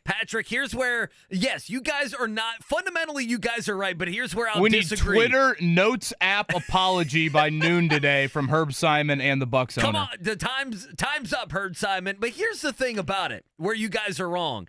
This has given us a great talking point, has it not, this morning? Is it silly? Yes. But you know what it does show? It shows that the freaking Indiana Pacers are under the skin of the champion Milwaukee Bucks. And that is a good thing. And I love it. And now the January games are going to be juicier than they were. You know what? And that is true. But, Andy, I don't even think we needed postgame for that take to be said this morning. I mean, literally, when the final, horn sounded last night, or 000s on the clock, I jotted down a couple things, and one of them was, this has got a little bit of Pacers Pistons. Right. This has got a little bit of Pacers Heat vibe to it. The 48 minutes, for those that missed it, very chippy. Ejections, technical fouls, Giannis elbowing Halliburton, Aaron Nesmith with, I thought, a very fine, but a little bit of a hard foul on Giannis. So even we didn't need the, again, just petulant temper tantrum from Giannis last night postgame for that to be the case. The Pacers did lose, by the way, 140-126, off to D.C. coming up on Friday. And then Saturday, it'll be a back-to-back against the Minnesota Timberwolves. That is a top team in the league, top team in the West. And we will have TV voice of the T-Wolves, Michael Grady, on the show tomorrow. Colts injury report from yesterday, Andy Sweeney. No Jonathan Taylor, no Braden Smith. So it's looking like those two will miss another game. I would think the loss of Braden Smith is absolutely, I would say, one of the most important players that you want in this sort of game, considering T.J. Watt for the Steelers has cleared concussion protocol and lines up primarily opposite that right side. I do want to try and get to some more Watt Colts impact-related stuff today if we've got time. But that is just a huge, huge storyline as we look ahead to Saturday. This line has shrunk a bit. Started as the Colts favored by about 3 at the start of the week, down to 1.5 as of today. Yeah, a couple different things. Thursday Night Football coming up tonight. If you want to watch at 8:15 on Prime, Chargers on the road with the Raiders. Both teams 5-8, a bunch of backup quarterbacks. That's going to be a gross game. Draymond Green suspended indefinitely in the NBA. And then Kirk Cignetti, our guy, Coach Sig, at least, now Zach Osterman has some more details up at the Indy Star. At least 6-year, $27 million is what you're looking at. 6-year, $27 million, and then a bunch of different escalators and $100,000 here for Kirk Cignetti. So he's going to be making some nice change there. A $20 million, that original buyout, if they got rid of him after 1 year, then it goes down 3 years after that. So some terms now finally coming out a couple weeks after on what Cignetti's going to get there in Bloomington. One news item that I want to pass along. Oh, your mic's off.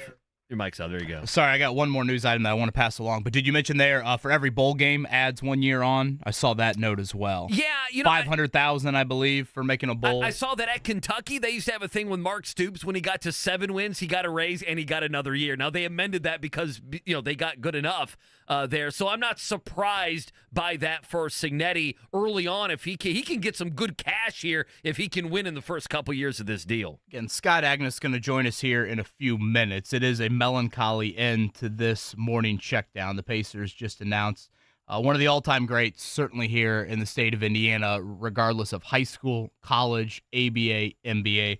George McGinnis has passed, 73 years old. Again, Mr. Basketball right here in Indianapolis at Washington, Indiana University Hall of Famer, MVP of the ABA Finals, Basketball Hall of Famer, and certainly a jersey that you see up in the rafters inside of Gamebridge Fieldhouse. So 73 years old. Thoughts with the McGinnis family, and by all accounts, an unbelievable human as well as an incredible, incredible basketball player.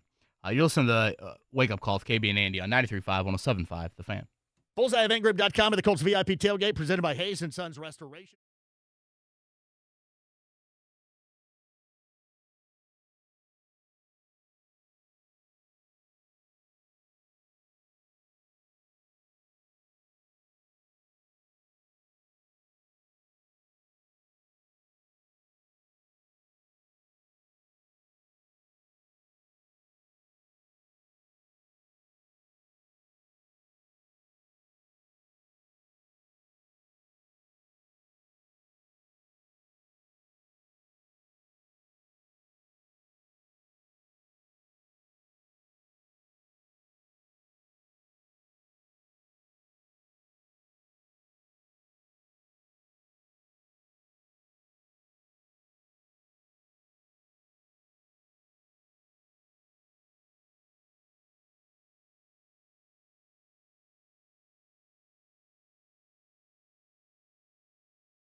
community.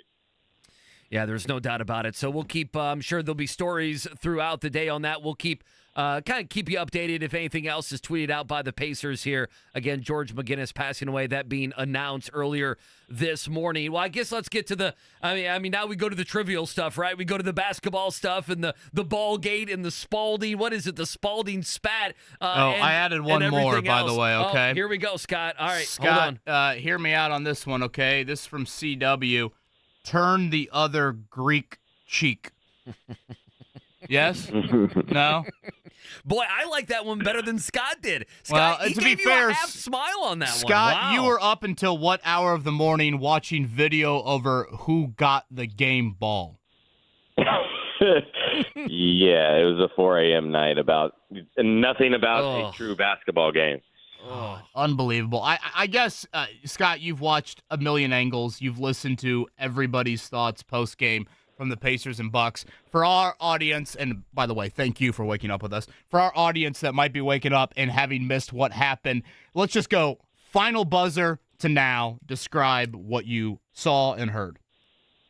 Yeah, buzzer sounds. The ball lands in the hand of James Capers, one of the officials.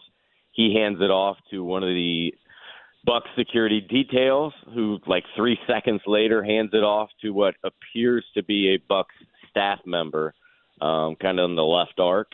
And the Bucks staff member seems to be high up there. It's the same guy that later on deals with Giannis Antetokounmpo. So that would represent to me kind of maybe the head of security or right there up there if it was the same thing as the Pacers. But anyway, so then that Bucks staffer has the ball, and then camera shots cut away on both the Pacers and the Bucks broadcast, where you do not see, does this individual pass it off again? Does he walk off the court with it?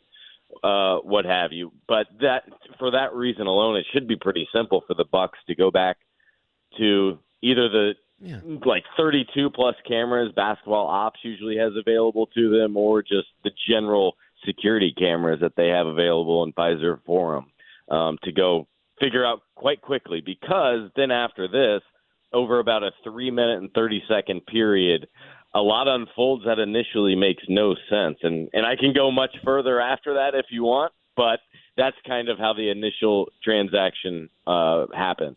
All of this, and Scott Agnes with us, Fieldhouse Files. Scott, all of this is funny, it's petty, it's stupid, it's silly, it's all those things, but I don't know. There's a part of me that likes kind of what happened last night. It was a chippy game. There were flagrants. There were technicals. Bobby Portis was thrown out of the game. You had Giannis give the little forearm shiver to Tyrese Halliburton. And even after the game, you saw Giannis and Halliburton kind of going back at it. And, the two wins earlier on this season by the Pacers against the Bucks, and maybe a little bit of, some of the celebrations and everything else. I like that there is potentially here a budding rivalry. The Pacers have earned, Scott, the chance for someone like the Milwaukee Bucks to pay attention and not like them. And on top of it, I love that the Pacers are getting under the skin of Giannis and company. What did you make just as a whole of people are paying attention to the Pacers, and because they beat the Bucks twice, the Bucks do not like the Pacers, seemingly? Yeah, especially more so because within the last week, they blocked them from potentially winning $500,000 in the championship game, too. So if there's the money motivation to continue on like there was for the Pacers and Lakers, there's also that sense of disappointment that they made, Giannis and the Bucks went all the way to Vegas to lose on his 29th birthday and miss out on the money to have to fly all the way home, right? Like that could be the general way of describing just their last week and all. But no, you're right, because it feels like a lot was said and unsaid last night that carried a little bit more additional weight than maybe any additional regular season game. Much like the in-season tournament, like it felt a little bit bigger last night. Now, I'm not ready to quite call it a rivalry. I'm not sure there's really any true rivalry in the NBA anymore. That's the one thing that really evolved over the last couple of decades, I think.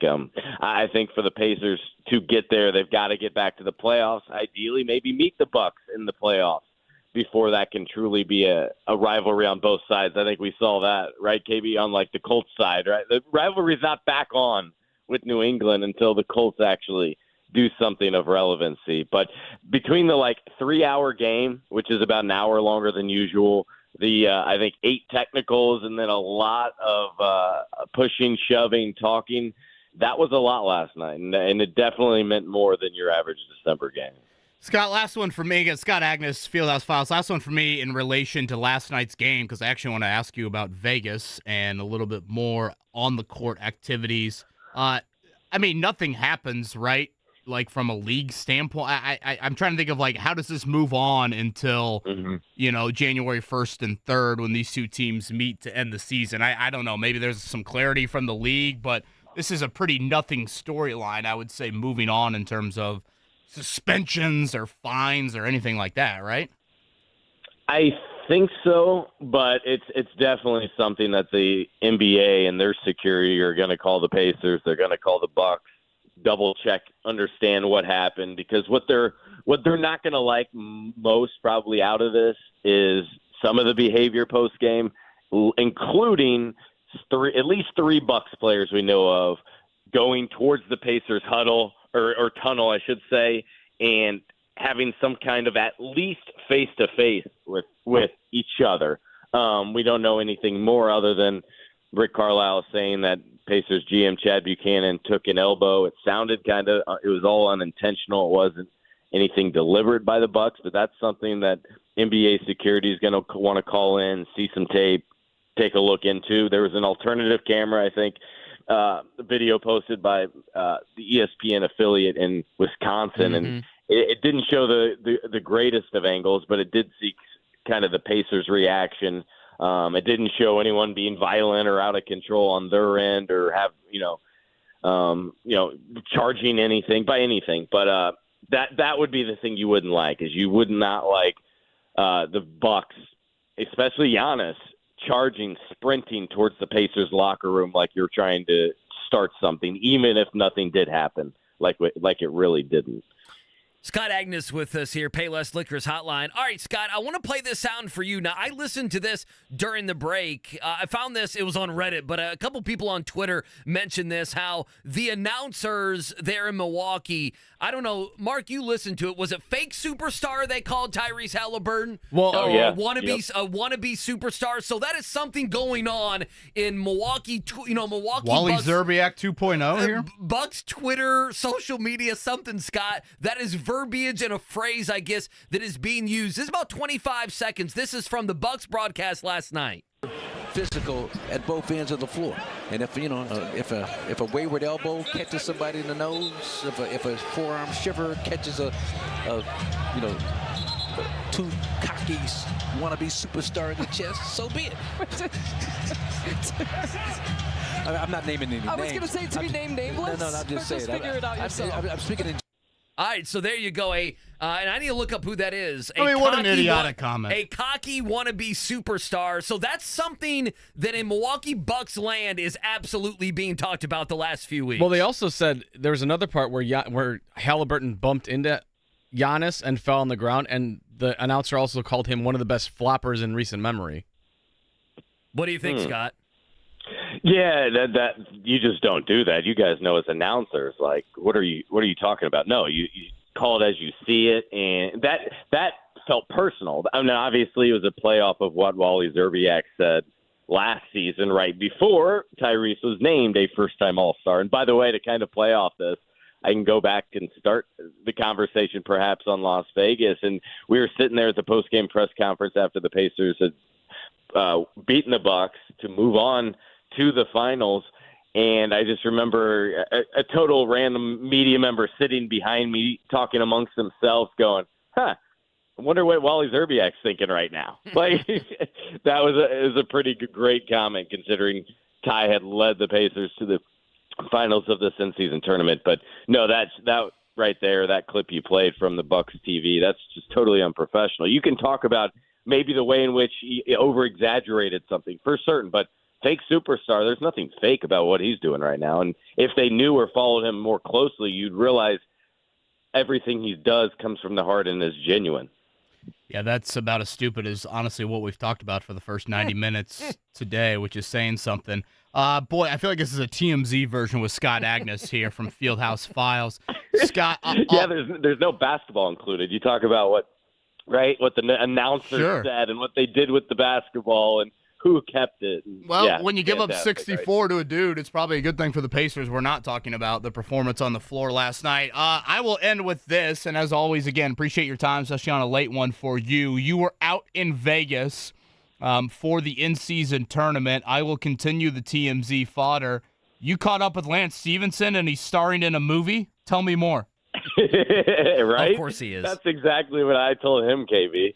I was like, hey, what have you been up to? I haven't heard much from you since you were playing in Puerto Rico for 1 week and then returned home because it was not a good situation. I think his coach got fired during that stretch. And anyways, it's like, yeah, man, I started a movie. I was like, oh, yeah, I think I've heard about this. It's on Netflix. He's like, no, I star in this one. I'm the man in this one.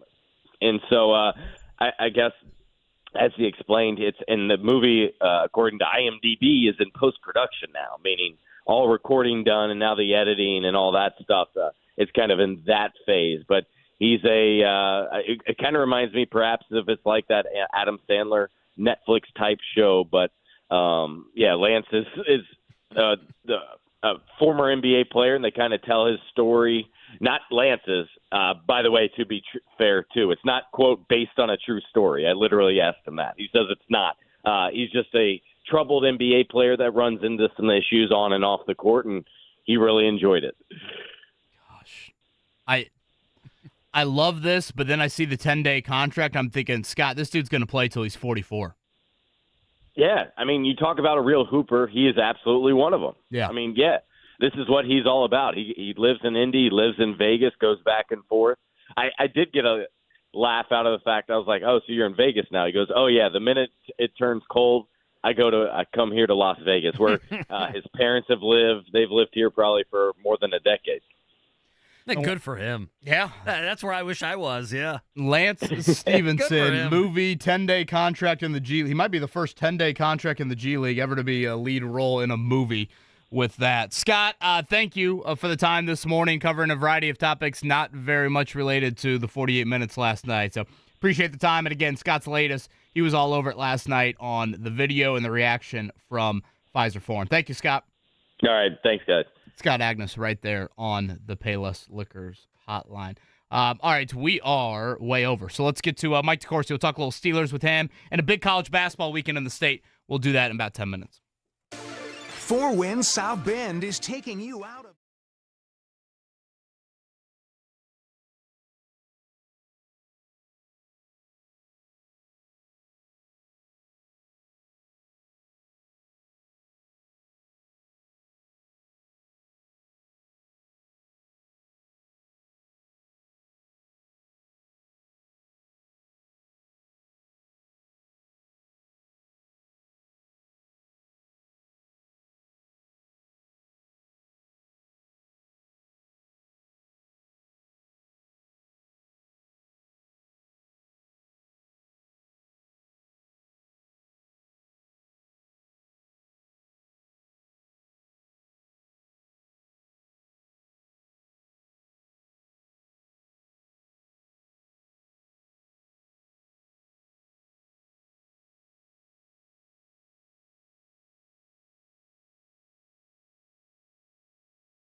And 107.5, The Fan.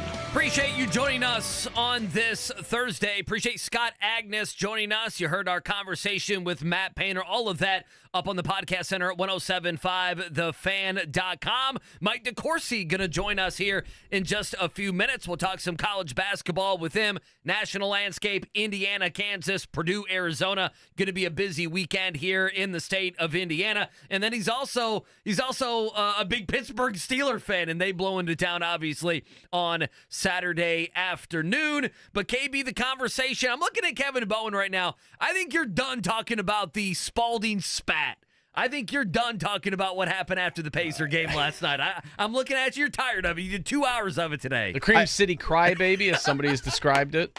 That's a good one, too. I tweeted out late. By the way, I do like that one. We have some great ones. People are very smart and make me laugh here on this Thursday morning. I tweeted out like around midnight last night. I don't have the energy to argue over who's right or wrong over a game ball. Like, I don't. I thought Patrick summed it up pretty well in the YouTube chat earlier today. Both franchises owe us an apology. The Pacers can start off and say, we regret our defensive effort leading to Giannis Antetokounmpo having 64 points last night. Again, 42 points. That was the season high for Giannis in every other team he's played this season. He's had 54 against Indiana and 64 against Indiana. So there's the first apology. And then the second apology, Giannis can say, I apologize for acting making like Rosie Bowen look like her temper tantrums are tame with how Giannis reacted last night to a game ball. You mentioned this a few times when all the kids get together here in the coming days for Christmas. That is a worry for you guys. I mean, the over-under's... The cousins are going to fight over a toy. Right, the over-under's 2.5 minutes on when the first crying will happen. Again, for those that missed it last night, Bucks-Pacers, very intense game, chippy, edgy, ejections, technicals. Halliburton gets elbowed by Giannis. You know, I said it all show yesterday. How is Milwaukee going to respond? And I thought they would be on edge, and boy, they were. It was clear. And then to be fair to them, they played like it. They pulled away from Indiana in the second half. I don't think the Pacers led after the first quarter. And so the Bucks pull away. They're late. And then at the end of the game, the Pacers think they're getting the game ball because Oscar Tshiebwe scored his first points. Giannis thinks he deserves the game ball because he scored 64. We had Ballgate play out and quite the post-game reaction as Giannis and several Bucks players stormed up the visiting tunnel after the Pacers. Just pathetic reaction by the Bucks, and equally as pathetic was the Pacers' defensive effort. And I guess it did happen. Poor Chad Buchanan, the GM there, is the one that got the worst of it if he has a bruised rib today. He wakes up not being able to laugh, sneeze, or cough without a little bit of pain in his side. I hope Chad's if that's okay. What happened. I know, man. Come on. I do, and there is a part of me that's like, oh, my God, is this really what we're talking about? It's what we've talked about for the better part of 2 hours. Let's get Mike DeCourcy on here at TSN Mike, the Sporting News Big Ten Network. Now, we are going to talk some college basketball with him. His Pittsburgh Steelers, you even wrote about him at the Sporting News, so we got to pick your brain about the Steelers and Colts. But just quickly, Mike, have you seen any of the stuff this morning with Giannis and the Spalding spat, Ballgate, if you will? We've been talking about it for the better part of 2 hours this morning. Good morning. Yeah, I just don't need another gate, man. We just don't need it. The Spalding spat, that's good. I like that. Let's stick with that. But no more gates, man. I'm with you.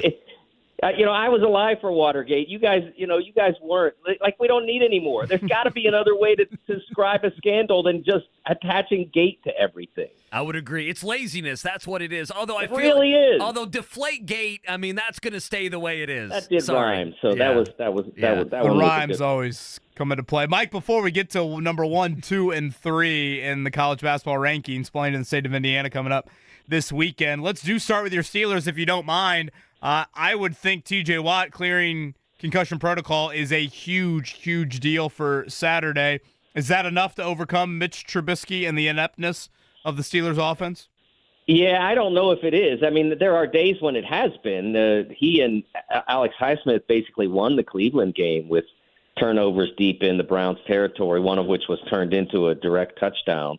So it's possible, but the offense, Steelers fans can't figure out why they lost to two bad teams. Well, they lost their quarterback. I mean, the quarterback, and I understand, look, I understand Kenny Pickett wasn't Johnny Unitas. I mean, I get that. I've watched. But he's better than Mitch Trubisky. We're seeing that. We're seeing that both in terms of the safety of not turning the ball over, which Pickett had gone through. I don't know exactly what the number of attempts was, but it was well over 100 attempts without throwing an interception. Trubisky got out there, and I think his first or second ball went into the other team's hands. So that's a big part of why they've been as poor as they have. I mean, I've seen various comments about since the firing of Matt Canada, how many points they're averaging. Well, halfway through the second game without Canada, they lost their quarterback. I mean, it's so much in Pittsburgh now has devolved into vacant criticism. Just basically, they're not winning, so they need a new coach and all of that. It's really disheartening to see that they have had 3 coaches in 50 years. And in those 50 years, they have won more games than any other franchise by a significant margin. You wouldn't think that one franchise in this league could be 20 games or so ahead of the nearest competition, but they are. They've made as many or more playoffs as any other team. They've won 6 Super Bowls. Only the Patriots could match that, and only during the Brady era. And yet the people who follow the team haven't figured out yet why it's worked like that. I mean, it's been 50 years. You would figure that they would understand by now that stability, that commitment to stability, is a huge component of why they are successful. And yet they really would rather just be the Jets, so that you'll fire a coach every 3 years, and then you don't have to yell at the same person. He's Mike DeCourcy. He's fired up with this terrible towel here on this Thursday morning. We appreciate that. By the way, thank you to Michigan legend Stu Douglas. He mentions the NBA ball is Wilson, so we're going to go with whining about Wilson. Whining about Wilson. There you go. So there you go. Unfortunately, the Spalding spat is out. Whining about Wilson is in. I do like turn the other Greek cheek. It's a little wordy, but it's funny. That sounds educational, so I like that one. Yeah. It really does. Some education involved with it. That's what we're providing here is hilarity and education. Mike DeCourcy with us here. On the Payless Liquors hotline. So where are you with this team, Mike? Are you hopeful? Are you hopeless? Do they need to, you want to make the playoffs? Do you not want to make the playoffs? So they do make some changes. What do they need to do here? I'm trying to figure out what I'm supposed to think of the Pittsburgh Steelers this late in the season.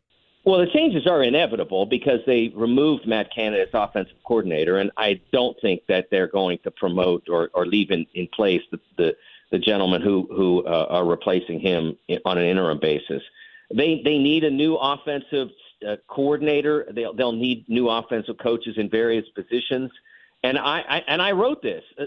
I think that the Canada episode is indicative that Tomlin's input into the next offensive coordinator should be very minimal. I've joked that he should be allowed to meet him or before that person accepts the job. But that would be the extent of his contribution to that particular move if I were in charge, because it was a disaster. And it was a disaster easily predictable. Matt Canada's record as a college offensive coordinator, I don't want to say it was abysmal, but for someone who was to be an NFL offensive coordinator, it was atrocious.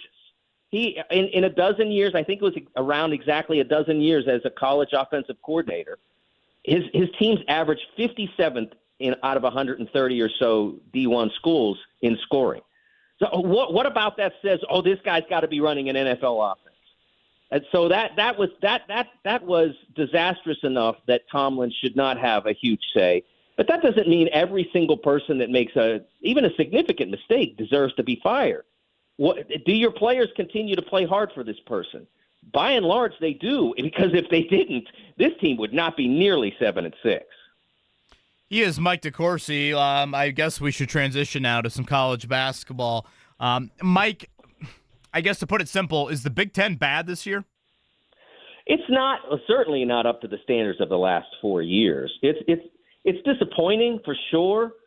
Bad is a strong word to use, sure, but it's because there are very, very good teams in the league. And I mean, what happened with Northwestern last night was bad. There's no doubt. Losing to Chicago State at home was a dreadful result. But they're not the only ones that have had that happen to them. Villanova's lost 3 games in Philly.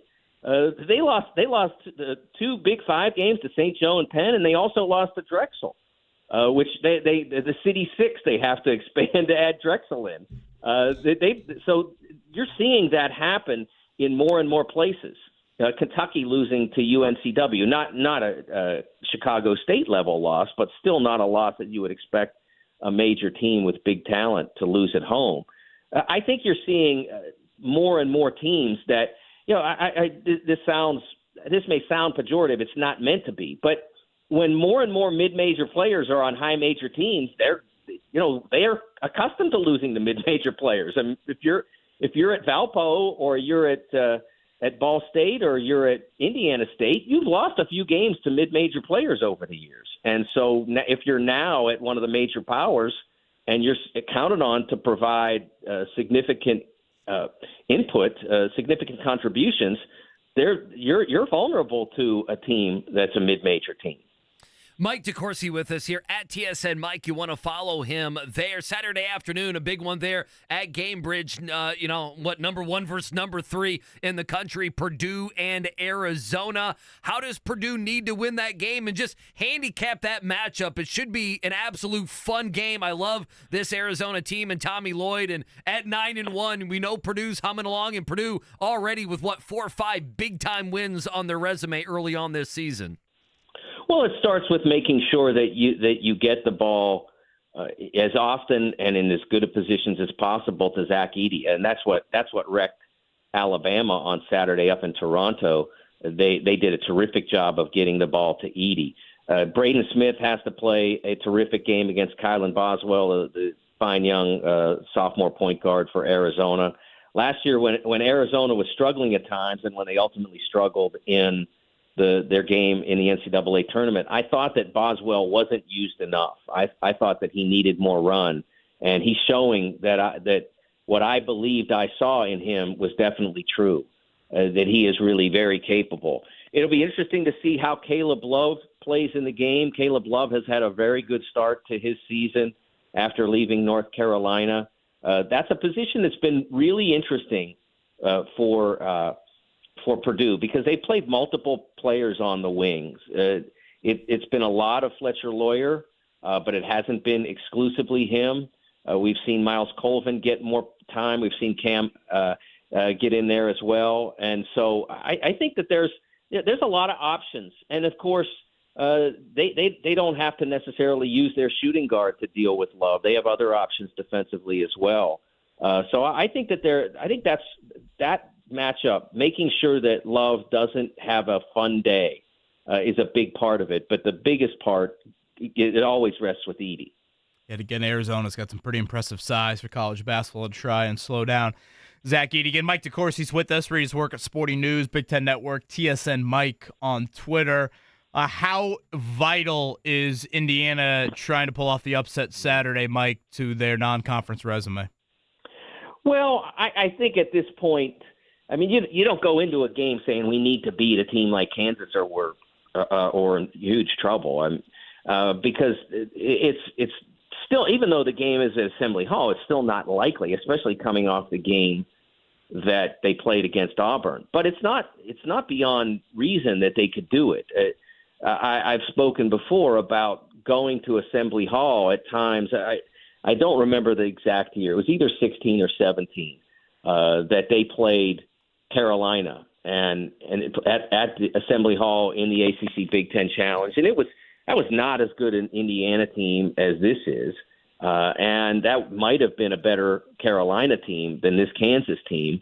And the crowd was so into it, was so deafening, was such a part of that, and it elevated the play of the Hoosiers, and it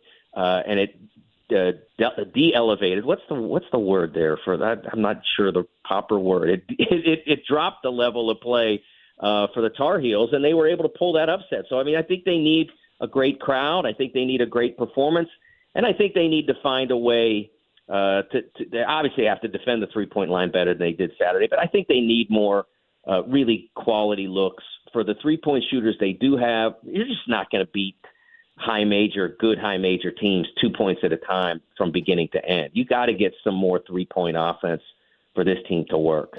Mike, I remember you mentioning, I'm trying to think of the exact verbiage, but you didn't believe it was totally like personnel with Indiana. They just need to, play better, kind of learn their roles, figure out substitutions and everything else. And that was probably like 2-3 weeks ago. Probably longer than that, than we had you on. Is your mind changed with that? Does Indiana have enough, you think, to make to simply make the NCAA tournament right now? Yeah, well, I think, first of all, they need Xavier Johnson back because they need Gabe Cupps in the role that his freshman year was expected to be, which was coming off the bench as a reserve point guard and as a periodic shooter, because he's a very capable shooter.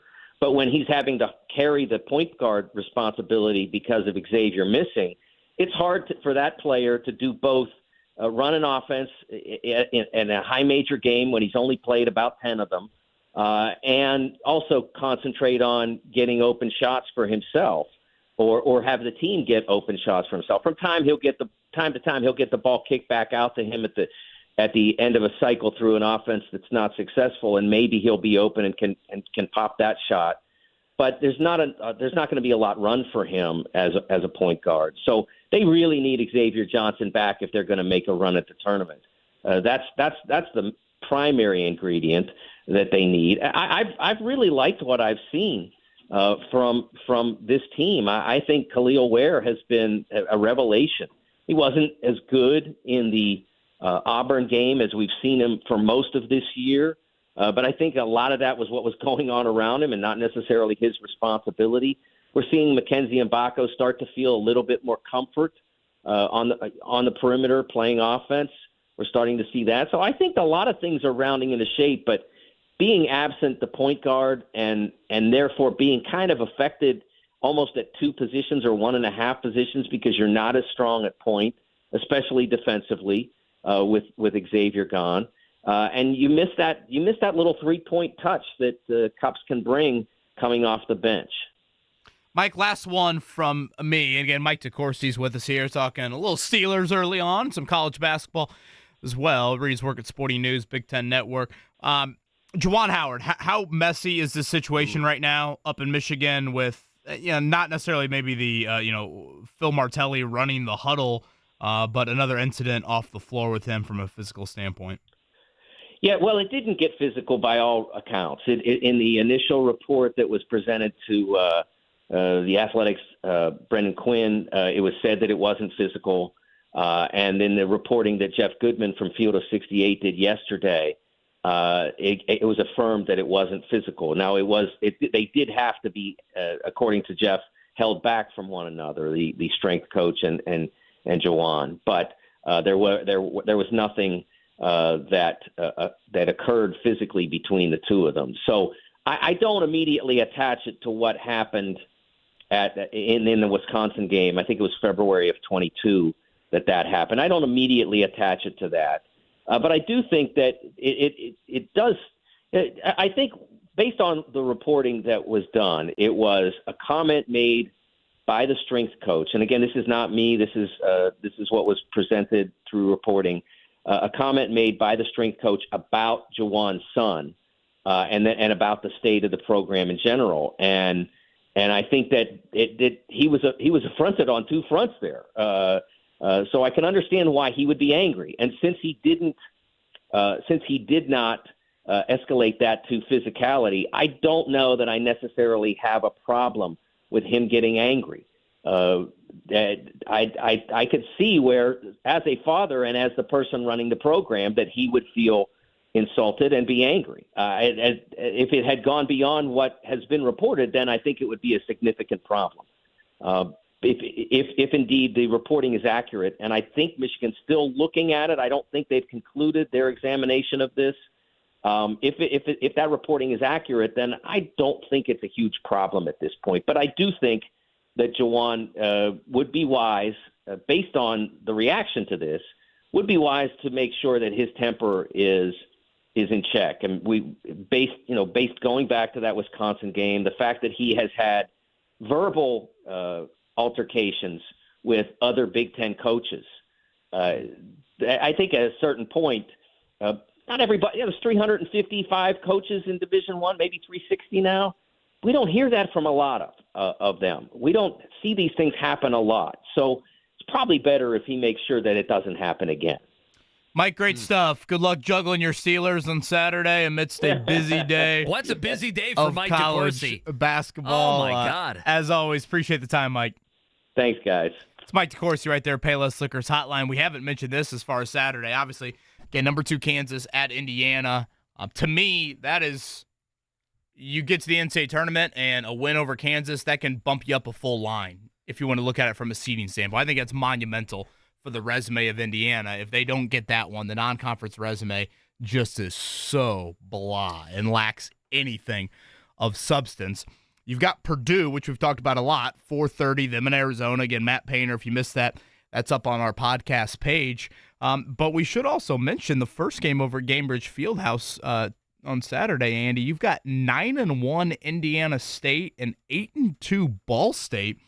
We did the exercise about a month ago. When's the last time a mid-major from Indiana it was Valpo, has made the tournament? It's been quite some time. Valpo in, what was it, 2015, 16? I'm trying to think of. Yeah, Scotty was in here, and he was telling us. I want to say it was like 2005, but I could be wrong. I think it was more recent than that, because I think you also had Indiana State somehow in the 2010s. I'll look it up and I don't remember yesterday, let alone 4 weeks ago when we had this conversation. But from Josh Schertz and Terre Haute, Michael Lewis, and Muncie, very nice starts to their respective seasons there. So we'll see about Indiana State in the Moval and Ball State in the MAC if either of those teams can continue their hot start and potentially make the tournament. So how are you gonna have multiple computers up there or at the game? The I Colts should game, be or good just with this? one, right? So as long as I got Purdue-Arizona? Yeah, I think you'll be fine with that. By the way, I guess I disagree with Mike. 2015 for Valpo. It's 2015. They got to the second round. They lost to Maryland, I believe, 65-62.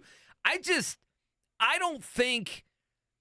don't know. We're year 3 with Mike Woodson, and we're having to say, well, here's how they can get to the tournament. Boy, I think Indiana fans, I think that's going to be something we talk about here a lot more. Obviously, when the Colts are done, we'll see what's going on with the Pacers. But when the Colts are done, don't you agree? Whether they're in the playoffs or not, we get to the end of the season, deep into the postseason, the Super Bowl, and everything else. I kind of feel like Indiana fans are not going to have as much that's going to be taking their attention.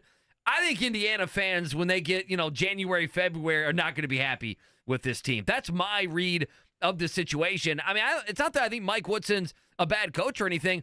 I just really don't think they have the horses, right? That they have the players.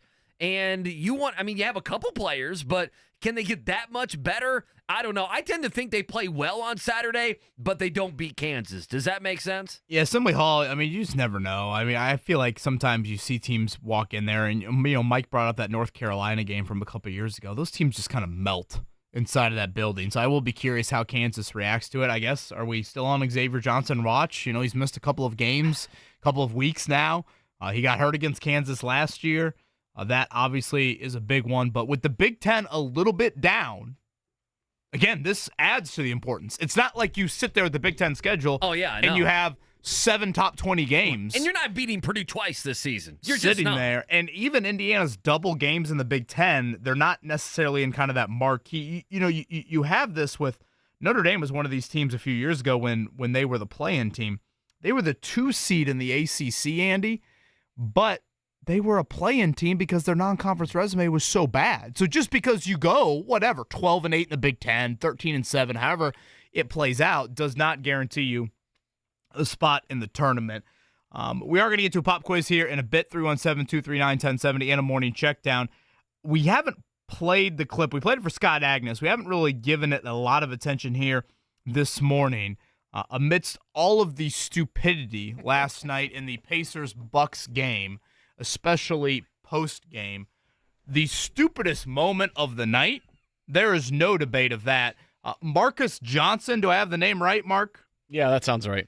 Marcus Johnson, the color analyst for the Bucks TV broadcast, calling Tyrese Halliburton a wannabe all-star and saying he's one of the biggest floppers in the NBA, easily takes the cake of the stupidest comment last night. in relation to the Pacers-Bucks game, which is saying something because we had a lot of stupid last night. We had a lot of bad defense from the Pacers. We had a lot of stupid temper tantrums from the Bucks after the game, but nothing was stupider than that comment. It's one thing for Wally Zerbiak to say what he said, very similar comments. What was it, this time last year?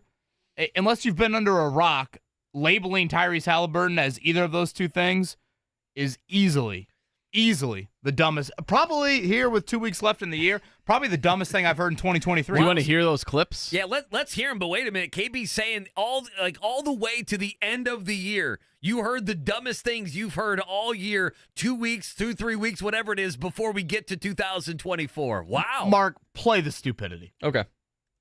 Physical at both ends of the floor, and if a wayward elbow catches somebody in the nose, if a forearm shiver catches two cocky wannabe superstar in the chest, so be it. I'm not naming any names. I was going to say to be named nameless. No, I'm just saying. Figure it out yourself. I'm speaking in generality. And then here's the other one where this is after Halliburton bumped into Giannis yesterday and fell to the ground. Indianapolis, November 9th. The Pacers were able to survive that. That will skew things to the positive. Oh, Halliburton. Wow. Okay.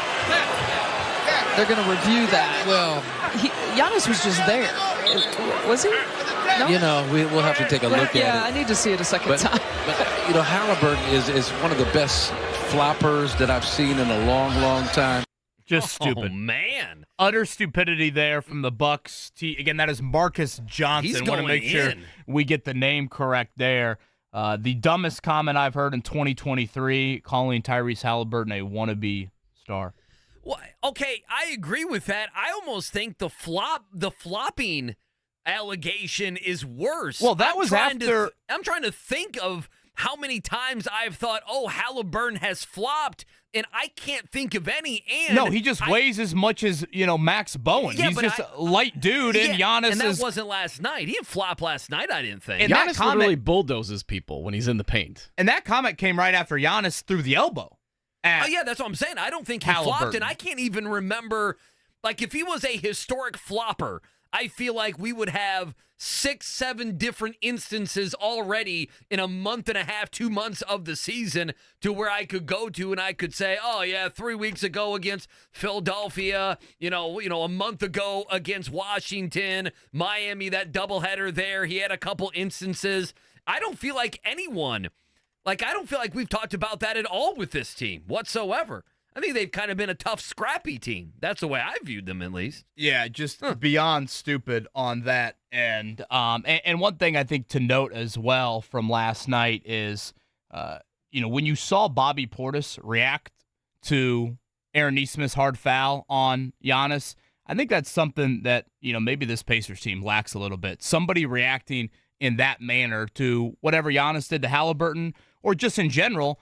It got to a night with Giannis where, right or wrong, you just needed to commit, and I guess Nesmith did a little bit of it, but Andy, you just needed to commit a big-time foul against him of enough is enough. His just constant bullying to the rim, bullying you in the paint, getting to the foul line at will, all of it. Just absolutely tormented the Pacers all night long. Yeah, let me say something about Bobby Portis. I wrote this down. Whether you like him or not, and again, he reacted a little bit too much, and it ended up getting him tossed from the game, okay? It didn't ultimately matter, but he did get ejected from the game. The reason I bring this up is, yesterday we were having the conversation on here about Draymond Green.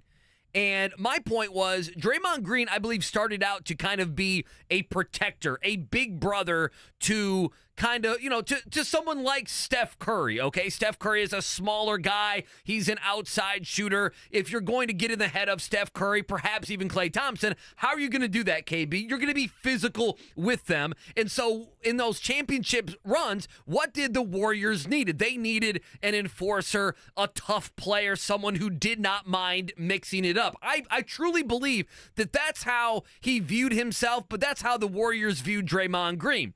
And he was, at one point, an enforcer. And then he kind of just became an ass, right? And became a dirty player, quite frankly. Kicking people in the groin, punching people. We saw that a couple nights ago. And he went from enforcer to kind of being an ass and really hurting his team. Instead of filling a need that the Warriors had, he kind of went above and beyond, and now he is detrimental to them. He is hurting them, in my estimation. Bobby Portis, he's an enforcer. Does that make sense? Like, that's the way I view him. He also had a big night off the bench scoring. Yeah, and he's a good player. They won the championship a couple years ago. He was a big reason why he signed to stay there, and he understands his role. That's how I view him. Now, he was a little crazy last night and everything else, but KB, that's what Draymond started out as. Then he became a hack and a dirty player and everything else.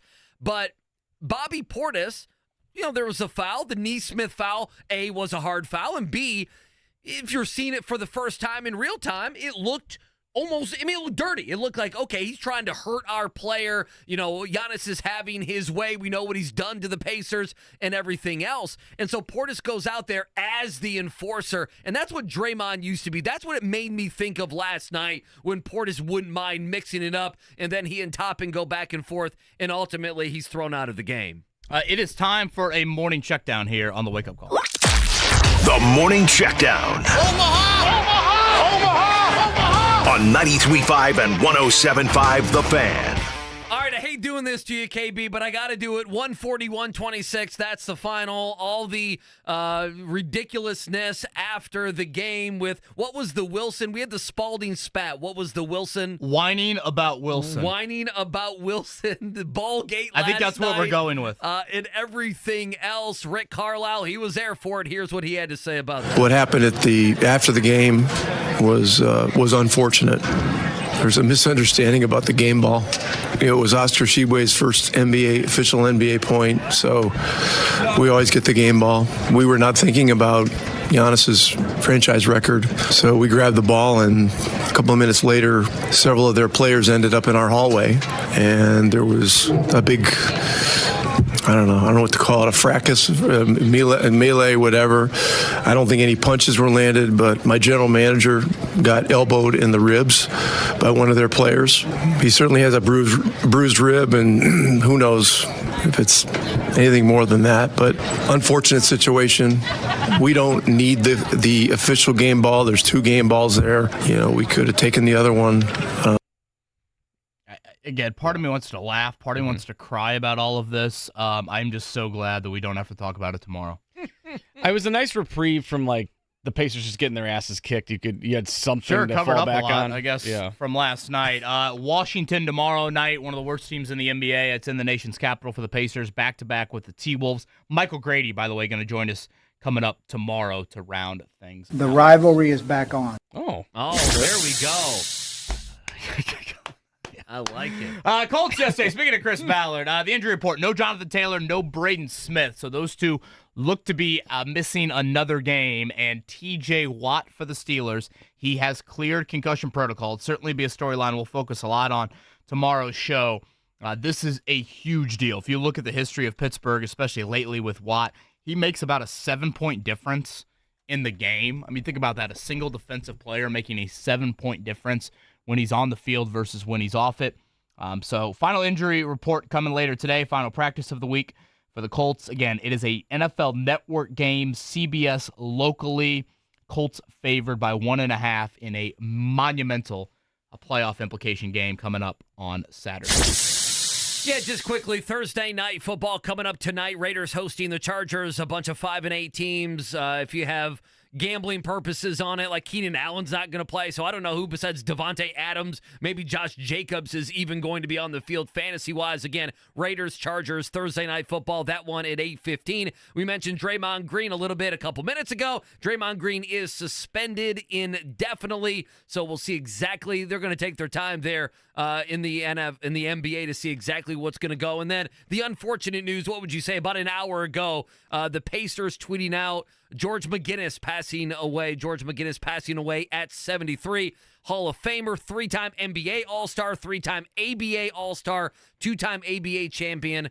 IU All-American, Indiana Mr. Basketball. When you think of the state of Indiana, you think of George. No doubt about again, it. I'm not into this kind of Mount Rushmore or any sort of debate on that end, but there's no debating, where George McGinnis would lie in that. He'd certainly be on that, whether you want to look at the high school resume at Washington, whether you want to look at the collegiate resume at Indiana, or certainly from an ABA, MBA standpoint. And by all accounts, just a terrific, terrific human as well. I read Mark Monteith had a great piece back in the 2017 Hall of Fame induction on Big Mac, and it was just a great, great read and getting to know a little bit more of certainly one of the absolute basketball icons in our state's history. So George McGinnis passing away. Pacers announced that earlier this morning. Obviously, one of the few jerseys you see up in the rafters inside of Gainbridge Fieldhouse. All right, it is time for the pop quiz. On the other side, we'll do that. 317-239-1070.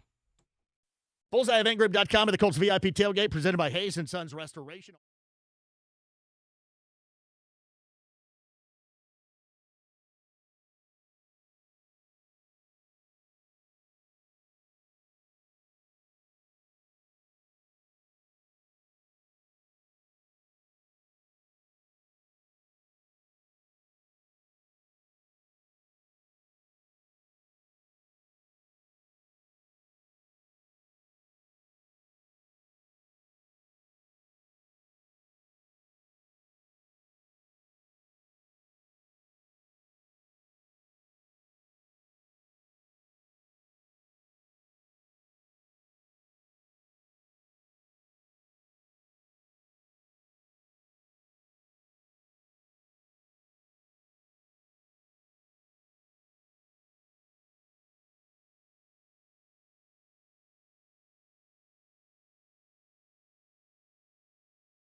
Studied. Can you handle the pressure? Sharpen your pencils. It's time for the Pop Quiz with KB and Andy. Brought to you by Jiffy Lube, Indiana's favorite oil change since 1985. All right, pop quiz time. I still want to get to my story if we can. We haven't had time because of all of the hilarity happening after the Pacer game last night. Not even the Pacer game itself, but what happened after the game with Giannis and everything else. I noticed looking at this right now, looking at my email, that a couple questions, we did not get to the pop quiz yesterday. Scotty was unhappy, not with us, but with Matt Painter, specifically the Purdue basketball coach. I'm joking, of course. So a couple of these did carry over, but I'm looking down here. I think somebody can get 4 of these. How about that? I think the right guy can get on the phone and get 3 or 4 of these pretty easily. We had a winner earlier this week, and Derek, Scotty, a 2 for 2 in the same week. Don't know if that's ever happened. Certainly not, I guess, back-to-back, which technically this would be, considering we did not have a pop quiz yesterday. Mark, how about if you pick the number, if you don't mind? 1 through 8, Mark Dykton. Okay. Jeez. Let's just go number 1, fast fingers. I was trying to come up with something witty, and I got nothing right now. But, well, yeah, and we've all, tantrum at the form, I believe. Brock just texted me that. We're still trying to figure out analogies from last night. Who do we got? How many Toradol shots would I like right now? 1. Let's go with 1, and that is Steve. Steve. Hello. Yes, sir. Hey, Steve. How are you? Good. How are you guys? Good. Any big plans this weekend, Steve? Heading south to Florida with the family. Oh, nice. Boy, you're going to get the last laugh. What part of Florida? We got a little place in Clearwater we go to once a year. So. Nice. How far is that drive? Or I assume you are driving? We're flying this time, but it's normally about a 12-hour drive, 13-hour drive. Okay.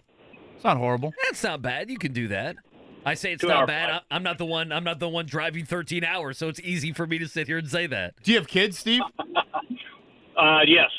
Actually, one of them are coming with our granddaughter and his wife. So look at that. Our daughter-in-law. Nice. So we're looking forward to that. How old's the granddaughter? She's 2.5 months. Ooh, so, boy, wow. This will be her first trip.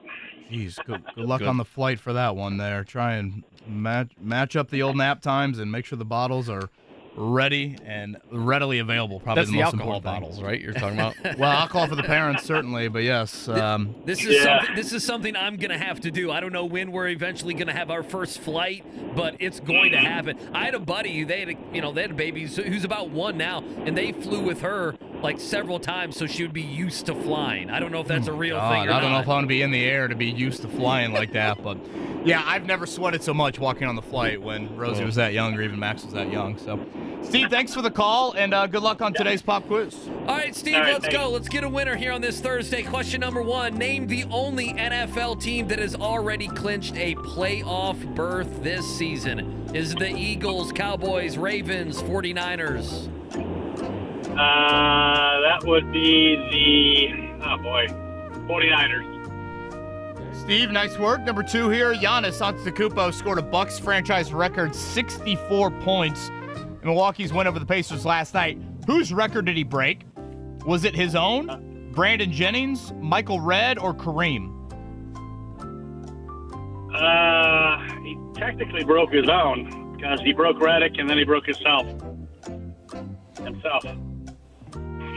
So you're going to say himself?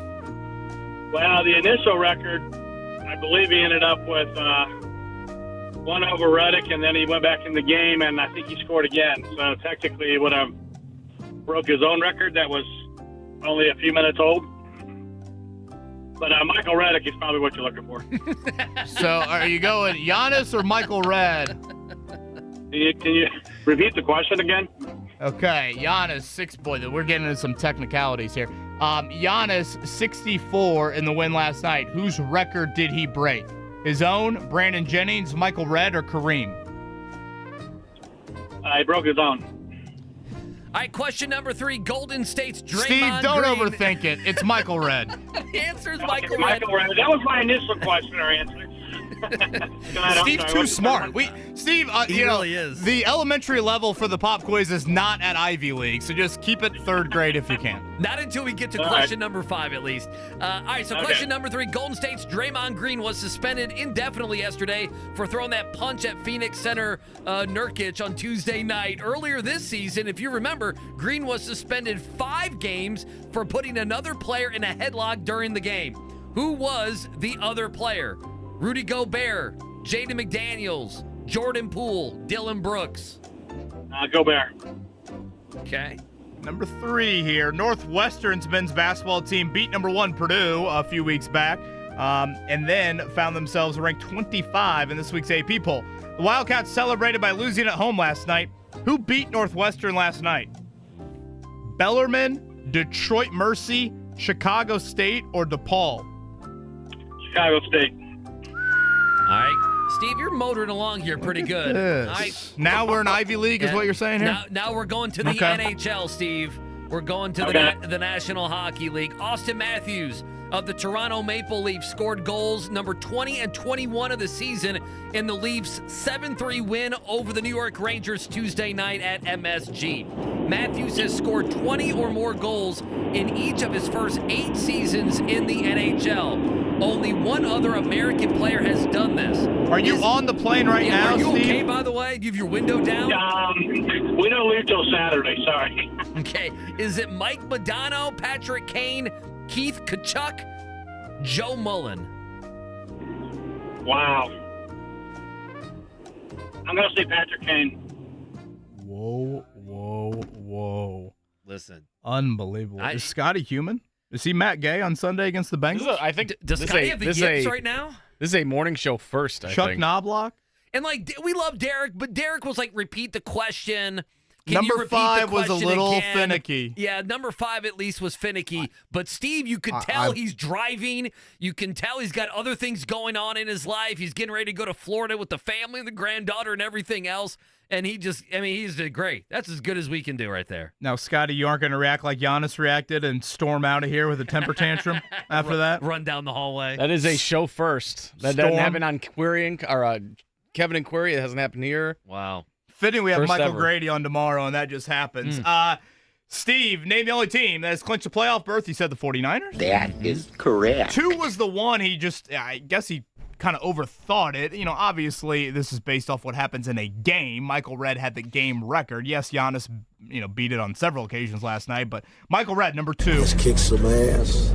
Who did Draymond put in the headlock earlier this season? If you remember, that was Rudy Gobert.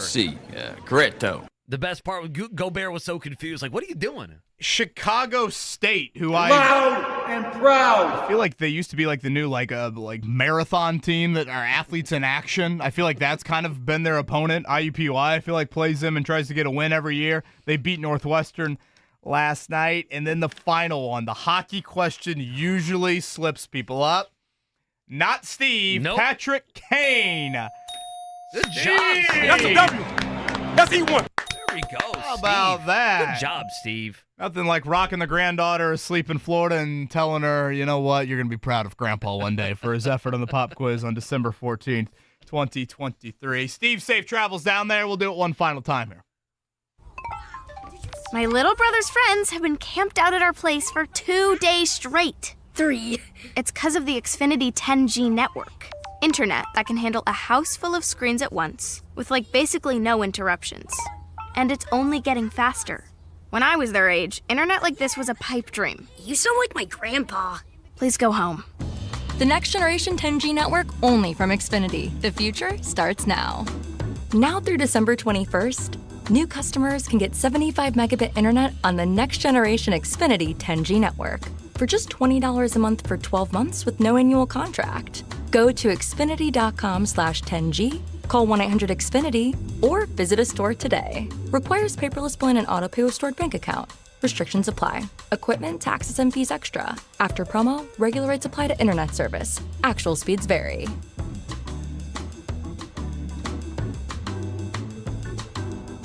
All right, December is here, and we know what's coming from a weather standpoint. Hell, it's already here. That would be testing out your furnace and anything from a heating standpoint. Bryant Heating and Cooling. If you got any issues there on that end, that is where you need to go. Bryant.com. Find the Bryant factory authorized dealer closest to you. All Bryant furnaces made right here in Indianapolis, one of the largest gas furnace factories in the world since 1955. Installed by some of the best locally owned Bryant factory authorized dealer with 100% satisfaction guarantee. That is Bryant.com to find the Bryant factory authorized dealer closest to you. If you're struggling with opioids, you are not alone. Help is available, and you can take practical steps to recover your life. The New Vista Outpatient Recovery Center at Valley Vista Hospital is here to help today, starting with a no-cost assessment. Their opioid treatment program includes a medical evaluation, withdrawal management, introduction to community support programs, individual and group therapy, and discharge planning. Care is provided by licensed medical professionals. With a culture of healing and community, the New Vista Outpatient Recovery Center at Valley Vista Hospital is a place where individuals can feel empowered to seek their highest potential. No matter where you are, no matter who you are, no one is alone in recovery. You can recover and lead a meaningful life. The New Vista Outpatient Recovery Center at Valley Vista Hospital can help. valleyvistahospital.com. With limited exceptions, physicians are not employees or agents of this facility. Yesterday, I stopped at 5 Iron Golf, the new spot right here downtown off Pennsylvania Street. You will not regret it. Really, really cool spot, especially here in these winter months. You can play, you can practice, you can party at 5 Iron Golf. Trackman simulators, honestly, great spot to do a little work, have a little play. And also, again, they got a full bar and restaurant. So if you want to eat, you want to watch your favorite game, have a drink, you can do that as well. Check a lot of boxes over at 5 Iron Golf. Again, that is 5irongolf.com to learn more and tee up good times.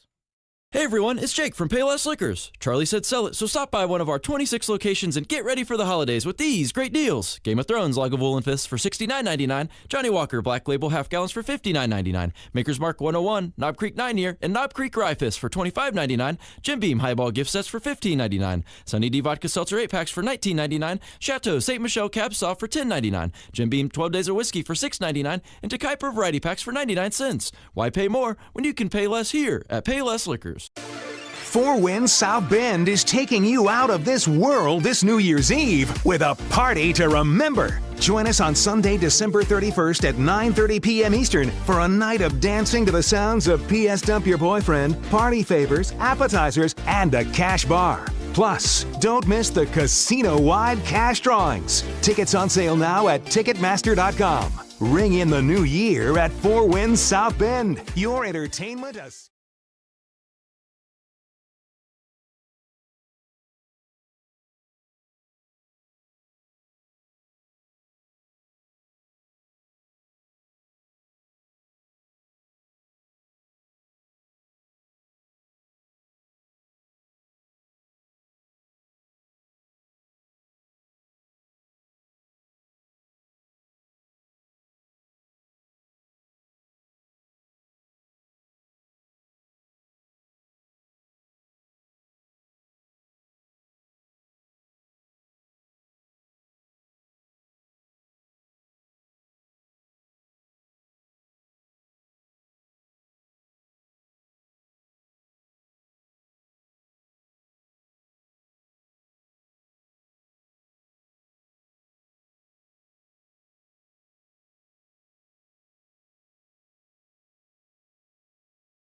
It's the wake-up call with KB and Andy on 93.5 and 107.5. The Fan. Appreciate you joining us on this Thursday. Reminder, coming up tomorrow of a Football Friday. Matt Taylor, Greg Rakestraw, probably a bunch of other items that we'll have coming up on a Friday. We'll give Michael you Grady, right? our picks. Yeah, Michael Grady going to join us in the 9 o'clock hour, so we will be jam-packed tomorrow on a Football Friday with some basketball obviously thrown in. Can I give you guys this story as we are in our final couple minutes of the show? Should remind you, Query and Company coming your way at noon, JMV coming your way at 3 o'clock.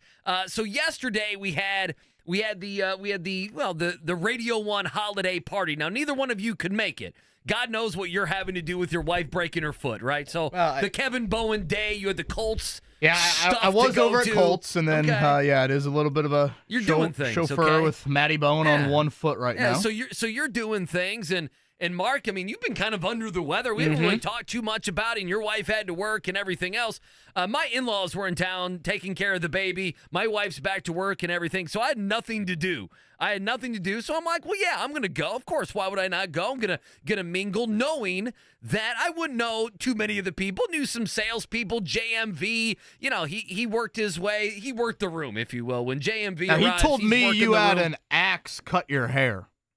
No, no, I did not. Was that true? I thought this was the story. No, I was just bad at throwing an axe. I Gotcha. mean, that's basically All right. the best thing. So, I'm not knowing, and I hope I even get this guy's name right. So, when you arrive at a place, KB, you arrive at the same time. There's that awkward dance of, are you going to go first or am I going to go first, okay? Oh, no, you. Yeah. So it's one of those things. So, this guy was, this is an employee at Radio 1 who I did not know, and we did a little small talk as we walked up. And so the handle was on his side, and so he grabbed the door handle and he opened the door for me. It was very nice, okay? And then there's that second door, okay? And I opened the second door for him. And so then we walk in, and there's the table that's right there where we check in and make sure we've signed the waiver and everything else, since we're going to throw an axe and everything else. So don't hit JMV in the back of the axe. Yeah, so he signed in before I did. I opened the second door for him. It's not a big deal. And so we got a ticket. And that ticket was our ticket for the drawing for the prizes. You know where I'm going with this, I assume. And so they gave up a bunch of prizes. He won and you didn't. Yeah, so here we go. So the prizes are going, and I don't care. Of course, if you win something, it's great. But it's not a big deal. It's just a fun thing. And so people are winning some stuff from many of our proud sponsors here on Radio 1. And so it's going along, and I've been close on a couple numbers. And then comes the final two. There were two grand prizes, if you will.